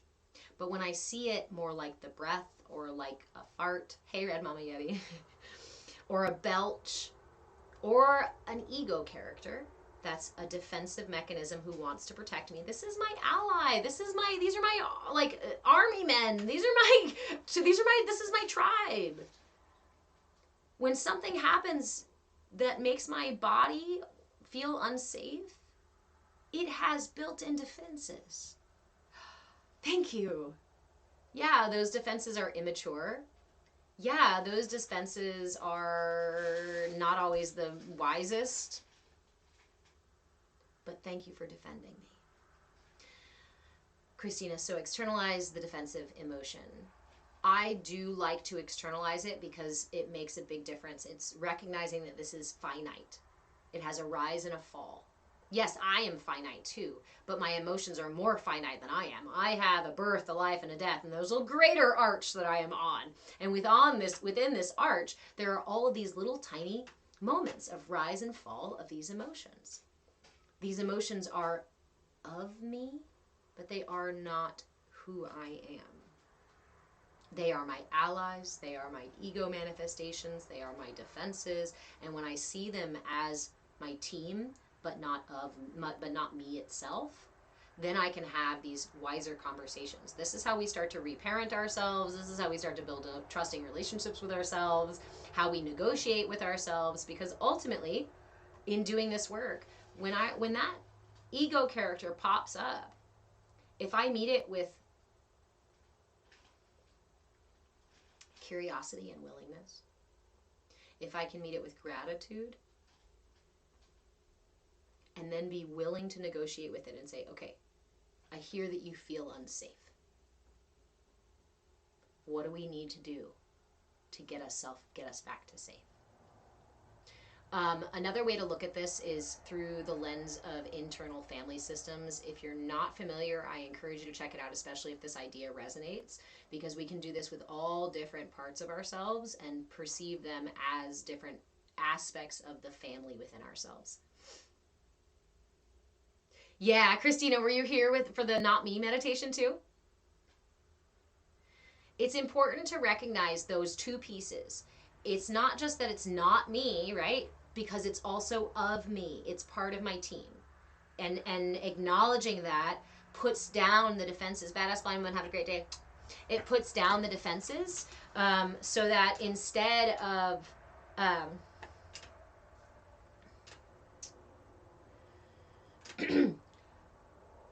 we talk a lot here about, or not here, not in here at all. You might hear a lot out there that we have to kill the ego, amputate the ego, starve the ego, destroy the ego, all of these very combative, very divisive, right? This is fucking war rhetoric. This is fighting rhetoric. This is like, let's start a battle. You will be fighting that battle every single day within yourself. Because if you've ever tried to fight the mind directly, or fight a craving directly, or fight a thought directly with force, what happens? It's like fighting fire with fire.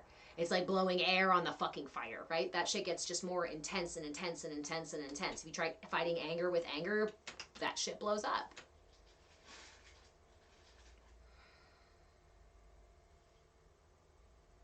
And then we wonder why we're tense, why our bodies hurt, why we're in pain, why we don't trust ourselves, why we can't maintain a good relationship, why we're always fighting with the people outside of us, because we're fighting with the people inside of us. Candace, so just observe and breathe. It's my first go-to for every single thing that's occurring. Anytime tension arises in my body, in my breath, anytime tension, which is an emotion too, emotions create tension, when that arises, when tense thoughts arise, when a tense situation outside of me arises, anything, any tension, anywhere in my breath, body, being, or reality. I give it my attention and bring my intention into the present moment. So what's my intention? Almost always is just to be present with whatever's happening. So my intention is real simple. Show up. Then I give it my attention, which is the light of my heart and of my mind, the light of my compassion and my empathy, to give it my attention and say, oh, hi tension, I see you. Now, the more I do this one little piece, let's just stop there. The more I do that one habit, tension, pause, give it my intention and my attention, and here we are. This all by itself is going to cultivate better trust. It's going to put you in the seat of being the decision maker within your system and teach your ego characters to start to take a back seat to the you. This is what we're trying to uncover. The you that sits in the back seat trying to stop whatever's going on when the ego is screaming obscenities at your partner, right? Have you ever been that moment where you can watch yourself doing these awful things or things you don't want to do or don't want to say, but you can't seem to stop it? Let's short circuit that by cultivating this practice, which is anytime you notice tension, stop. Give it your attention. Breathe it in. And exhale. I usually exhale and say, you're welcome to go. You're welcome to stay. Let me know what you need. I treat anxiety as a house guest. Depression as a friend. Because that's how I would like others to meet me when I'm anxious or depressed or scared. So why would I not meet myself that way?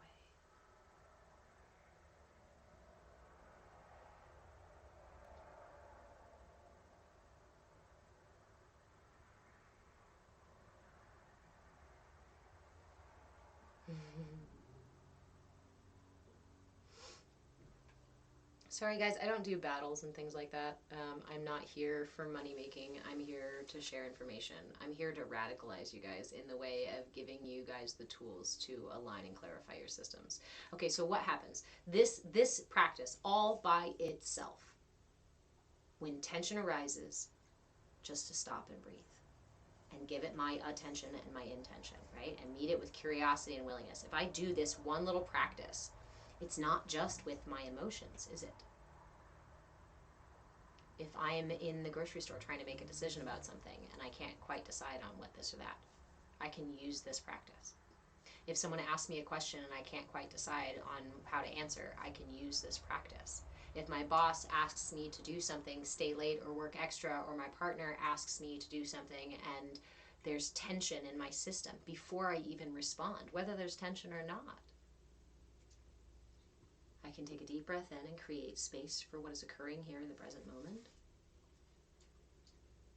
And I can exhale and give it my attention. Can you please remove yourself from the room? I love you. Please. Thank you. But there's something. I have less than 10 minutes. I need to just finish a few more moments, please. I already asked you to give me these few minutes to finish. Unless there's an emergency, someone breaking into the house, or something on fire, you can wait less than 10 minutes. I love you. I'm just really worried about it. Okay.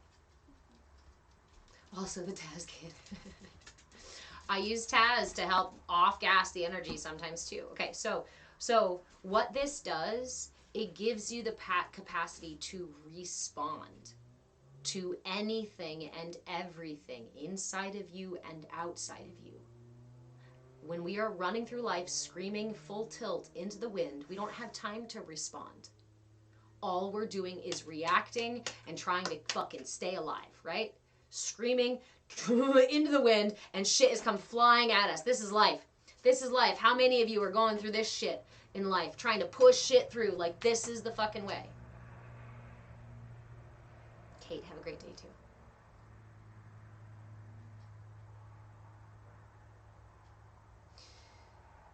When I cultivate balance and really just learn to slow down,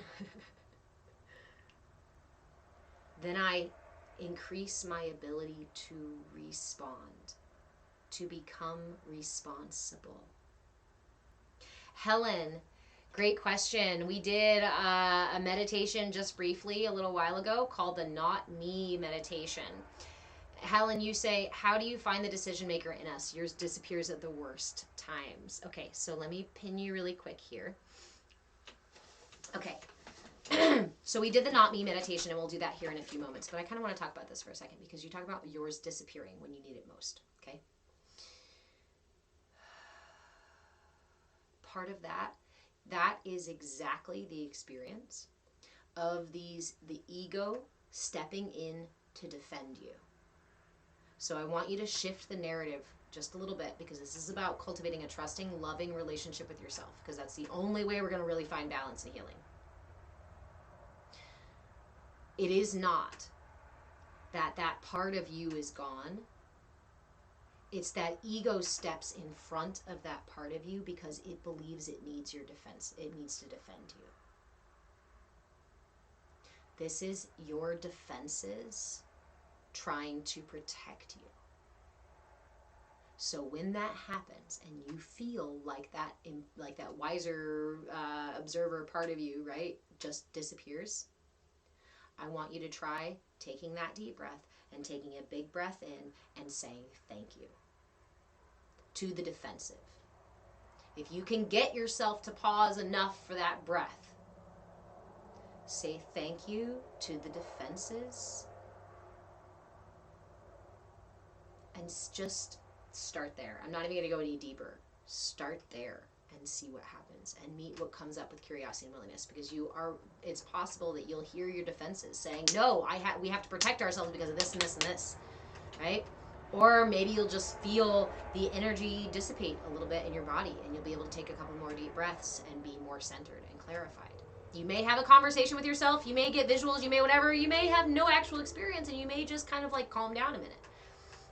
We all have different kinds of experiences. That's why I repeat over and over. You are your own guru. I am not your guru. And you can find a million other gurus out there who are going to tell you all the things. But unless you utilize and cultivate your inner guru, there's no one else who can get inside of you and pause in those moments to take those deep breaths. Yes, Candace, safety for autonomy.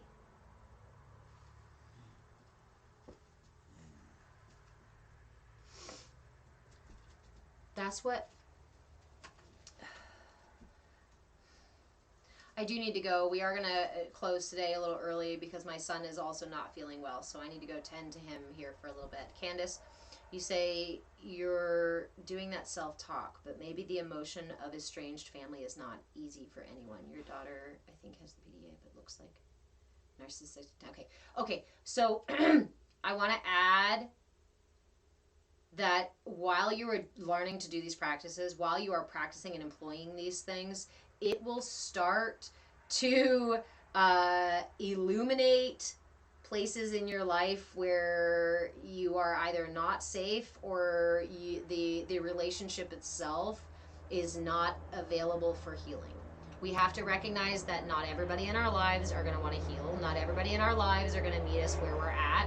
Not everybody in our lives wants to practice nonviolent communication. Not everybody in our lives wants to practice breath work and all this stuff.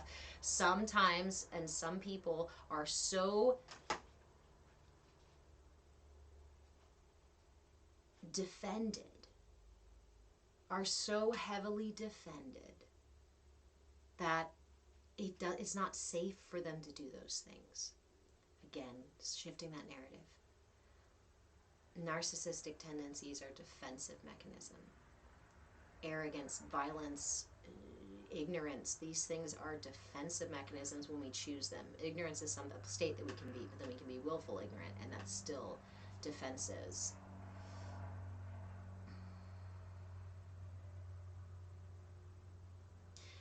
Candace, I understand. Been a scapegoat my whole life. I'm over it.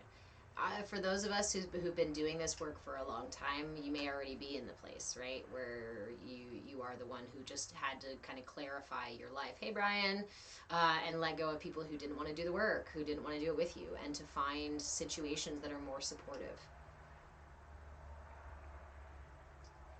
And remember, Candace, you say you were working to heal the generational cycle of trauma and attachment wounds. Guess what? You don't need any of those people around to heal those things within you. And the most important place to heal them is within you first. Once you heal them within you first, then try, if you'd like to, reach out to those people and do that work from a more balanced place. Because while you're trying to heal at the same time, you're more likely to be exacerbated by the old habits of that cycle, of those patterns. And once you find that healing and balance in yourself, you may also realize there's no need for you to re-engage in it to maintain that healing.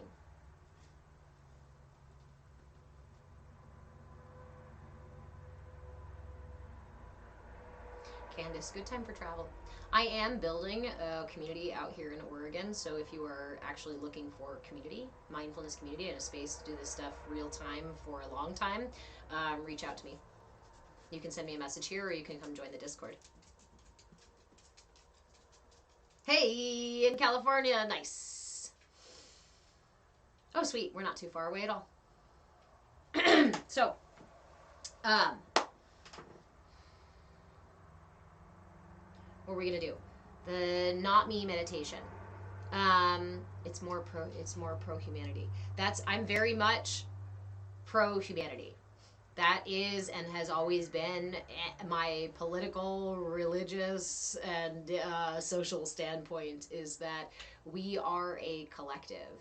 In fact, we are the collective. San Diego there.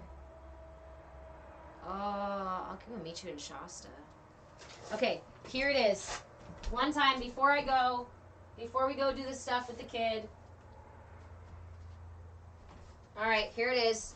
Here's the greatest bit of insight. Here's my greatest golden nugget. This is one of my favorite golden nuggets that I received in these last several years of healing. My most profound, most in-depth years of healing. Humanity is like this prism, or maybe even reality. Our reality is like this prism. The matrix is like this prism, right? All of creation is this tangible prism.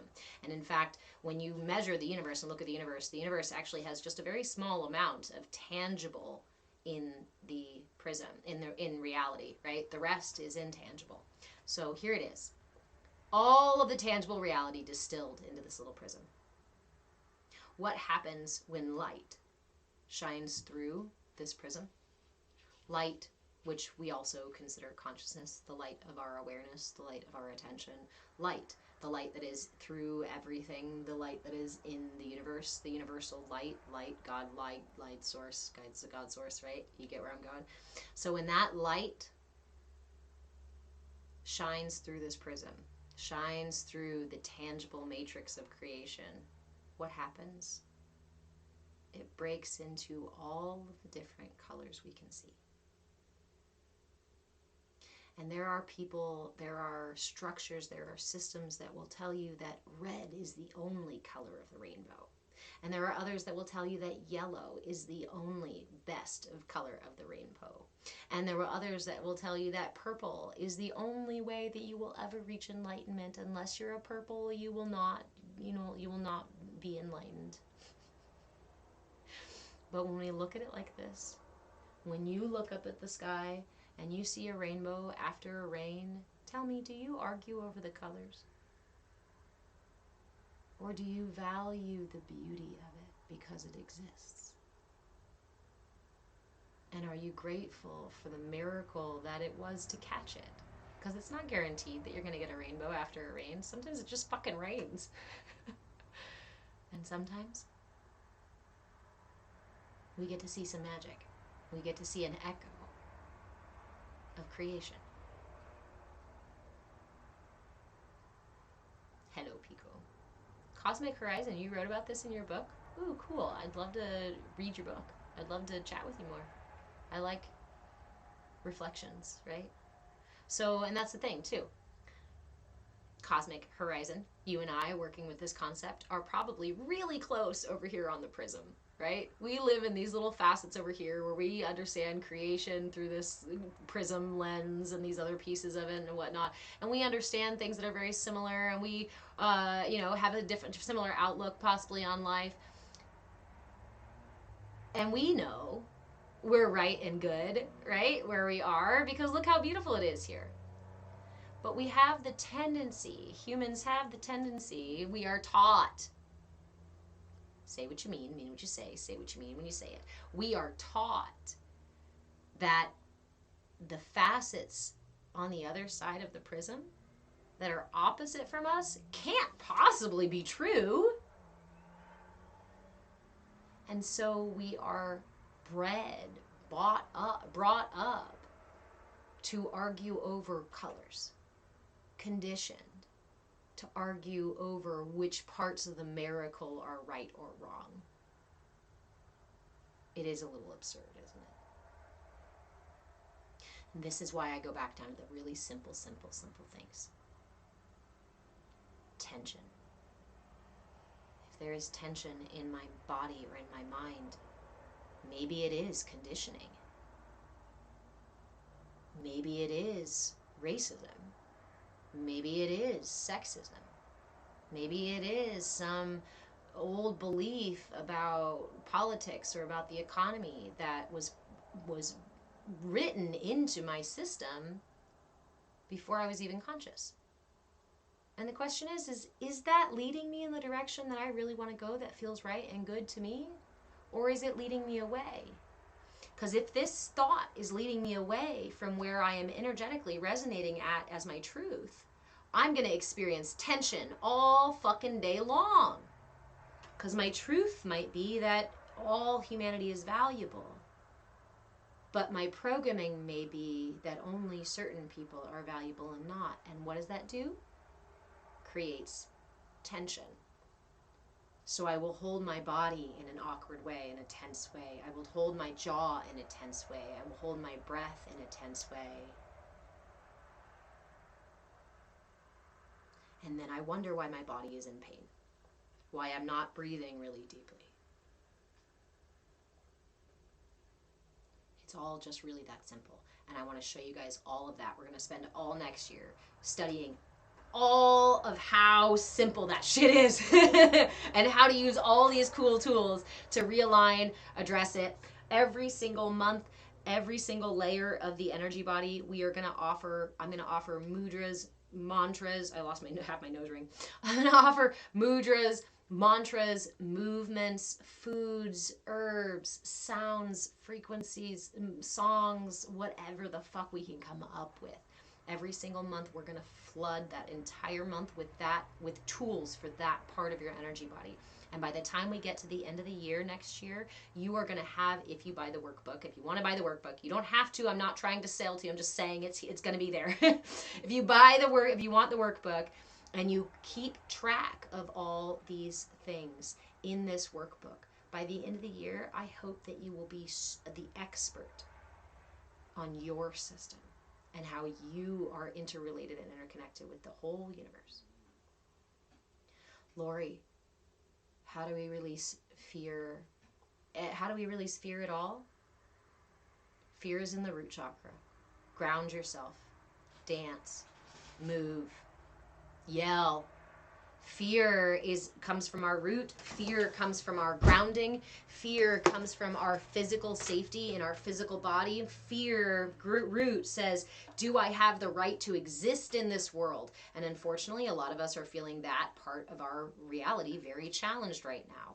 So I encourage you, put on music and go dance. Get in your body. Get deep in your body. Remind yourself that you have power, that you are here. You are strong. Start there. Don't try to go and fix everything overnight. Don't try to go and it's not all going to wash away. It's not all going to disappear. But every time we meet tension, we at least try to be curious and willing. At the very least, curious and willing. Every time fear comes up, I remember that that is a part of me.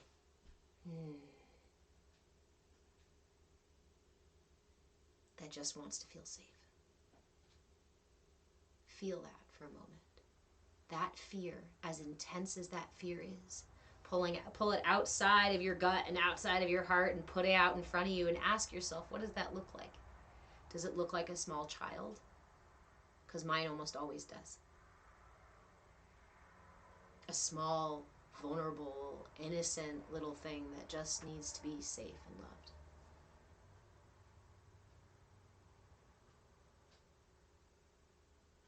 The only person who can really, really, really meet that younger part of yourself is you.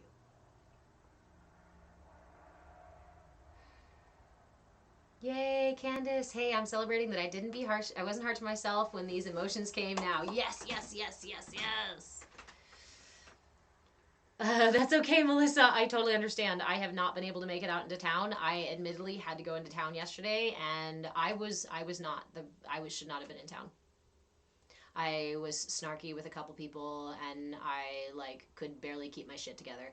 So I feel like I had to apologize to people in my head because I was not the nicest person. I was not outright mean. I was just curt and short and anxiety ridden. Candace, come and talk to me. Come and get in the Discord and come talk to me about your vision, because I am building intentional community. And if it's going to happen in this country, I need to be able to build the community of people who are willing to actually put the time and effort in. So, Kay, you asked one last time about the not me meditation. Lori, I fear for my child as well. However, those are, yeah. I can't tell you guys not to be afraid. I'm not going to tell you guys not to be afraid, because my brain can logically come up with a lot of reasons why a lot of us should be putting up defenses.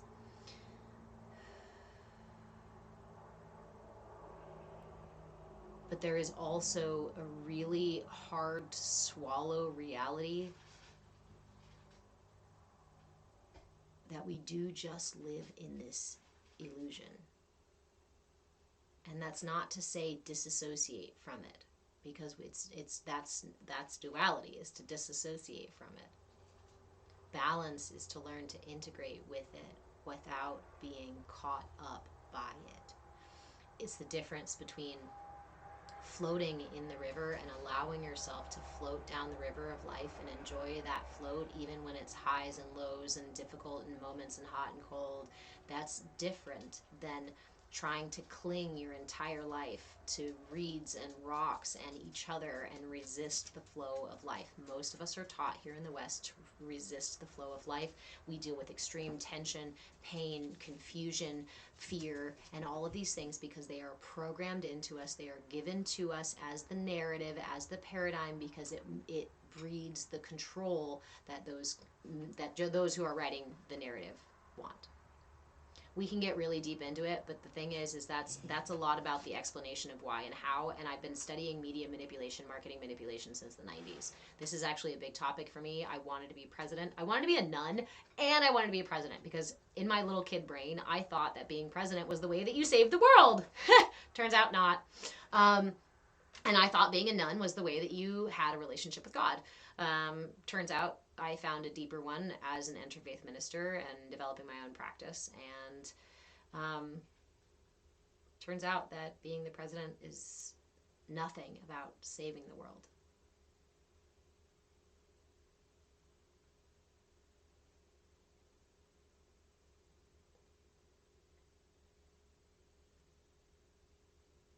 Melissa, I've been doing marketing manipulation study. I have been studying marketing manipulation, media manipulation since the 90s.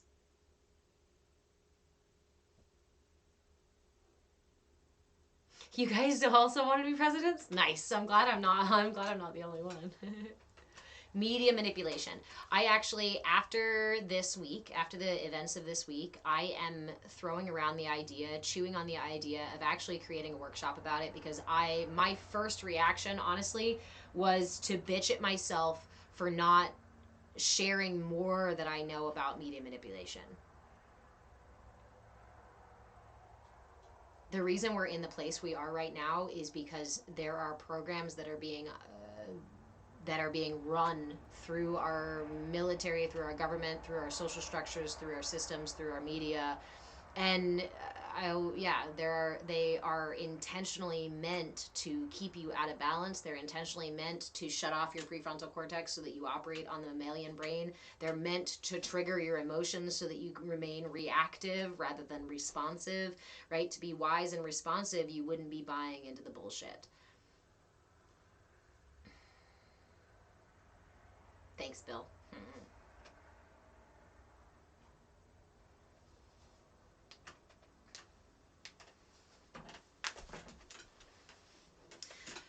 The tell lies vision. So many subliminal messages put in the air, walking through leaves of messages. It's really okay. Admittedly, it was really terrifying when I first realized. I was a teenager when I realized that my government not only didn't have my best interest at heart, but was actually out to get me. Like, and I don't mean in this like somebody's chasing me down, right? As they don't even have to chase me down. They have built our unwellness and our tension and our pain and our suffering into the system that's created. Go look at the grocery store shelves and go tell me, if you have to have a health food section of your grocery store, what's the rest?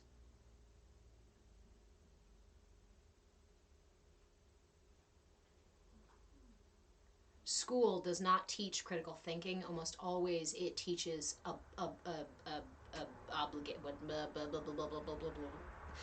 the word that keeps coming up in obstinance. It's not obstinance. Obedience.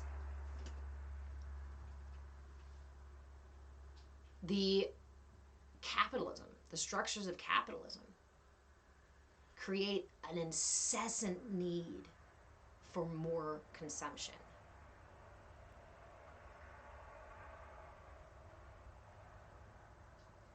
Oh, Seraphine, it's so relieving hearing others see through the manipulation. You know, and like I said, the hardest thing for me this week was really bitching at myself, being very mad at myself, because that's something I've been talking about for years and something that I feel like most people aren't interested in listening to.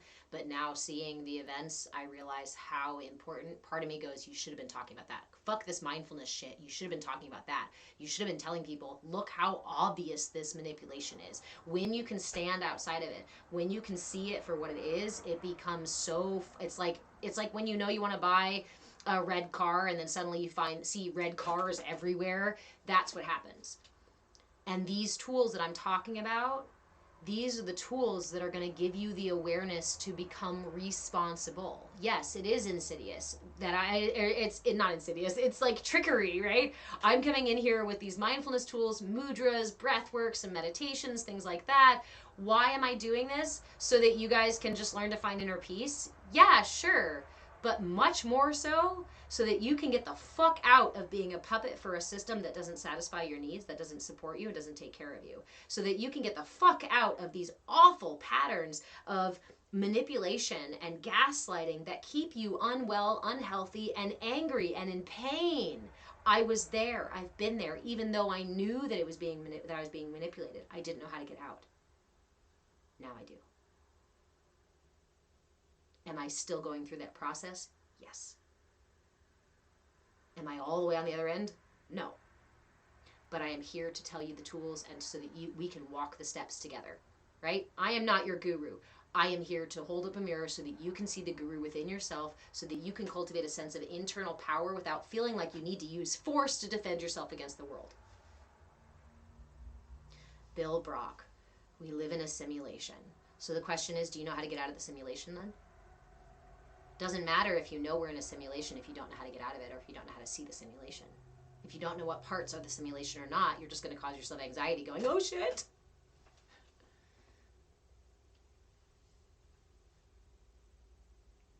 Candace, and that's just what I thought too. There, you said there's plenty of TikTok creators spilling the tea about how they plan to keep us sick and dumb. I know, and that's kind of why I didn't speak it again, because I was like, everybody's talking about it already. I can find YouTube videos on it, but I also know that sometimes we have a unique way of sharing things. So that's the part of me that's bitching of like, you should have fucking shared it. I still have an inner tyrant of my own. She is usually the one who's like, we need to make a workshop because we got to share this information. We need to be lighthouses, right? The lighthouse has always been an important thing for me, an imagery for me, and I really believe that we need to be lighthouses. It's not about running out into the world and fighting those fires with fire.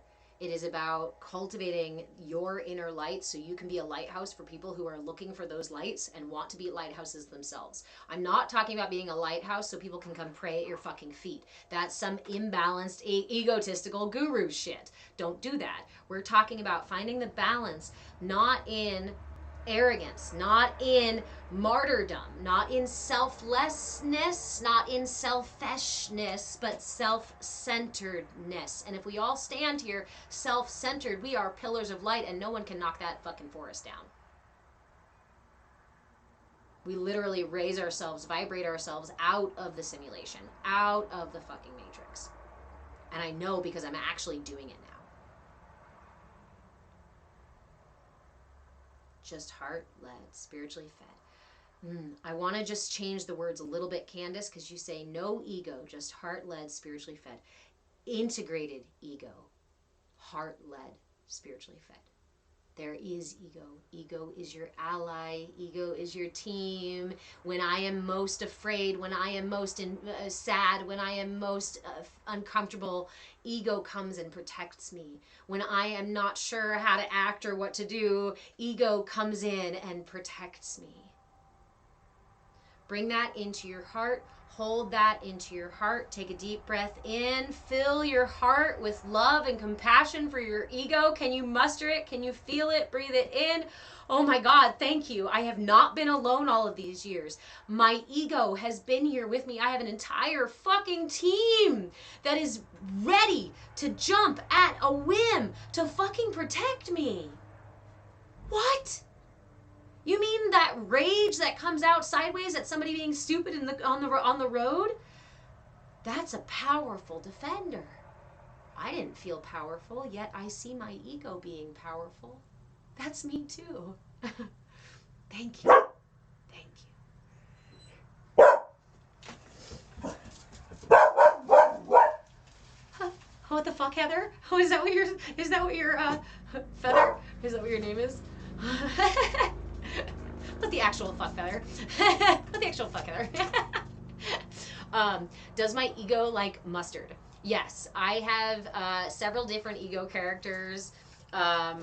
We could talk another time. I will come on. I will be on tomorrow at 10 a.m. Pacific time, and we will hang out and do stuff, do more meditation and more chatting there. But I have spent many years working with my ego characters, and one of my favorite practicing is actually to journal about them and to tell stories about them and to create actual characters for them. Some of them have names, some of them I can visualize in my head.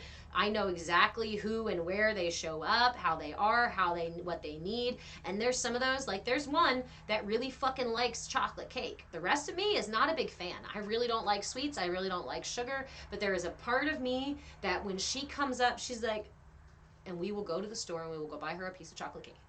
Or we will go make her some fucking brownies. But I know that that's not all of me. It's that part of me.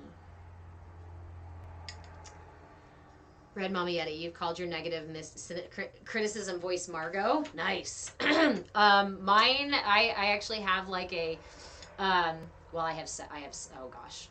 No, I gotta go and do my breakfast thing and stuff with the kid. Come join me in the Discord. We can talk at length about all these ego characters. We should create a whole channel in there for us to introduce our ego characters. When I am comfortable enough in my authenticity, I will start showing you guys my characters. I have been a theater kid since I was a kid. I've been a storyteller all of my life.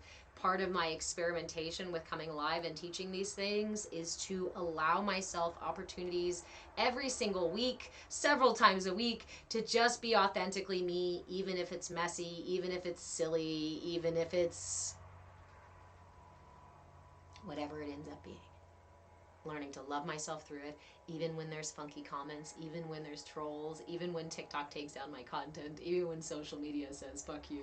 That's okay. I can breathe it in and then I can say I love you too. Thank you for the opportunity. All right, my friends. Come into the Discord. Come hang out with us in the Discord. Come chat with me in the Discord. The link is on my Patreon page, patreon.com/movewithchange. Or send me a message here if you have any questions. Comment on my content here on TikTok if you have any questions, because then I can make you videos in response. I love to offer mudras, mantras, herbal stuff, or energy work tools, or anything else when you have something that you need. You're not feeling well, you're feeling under the weather, you've got a situation at home or at work or whatever. Fucking make a comment or make a video about it and tag me and be like, hey, Move with Change, I need a mudra, please. Guess what? It helps me make more content. It helps me get the information out there. It helps me radicalize you guys by giving you the power to stand in your own truth, to be your authentic self, to actually become self-actualized and get them. There ain't no strings on me. There's some song about, there's some puppet, the Pinocchio song. There ain't no strings on me. Love you guys. All right. See you later, YouTube. Thanks for hanging out.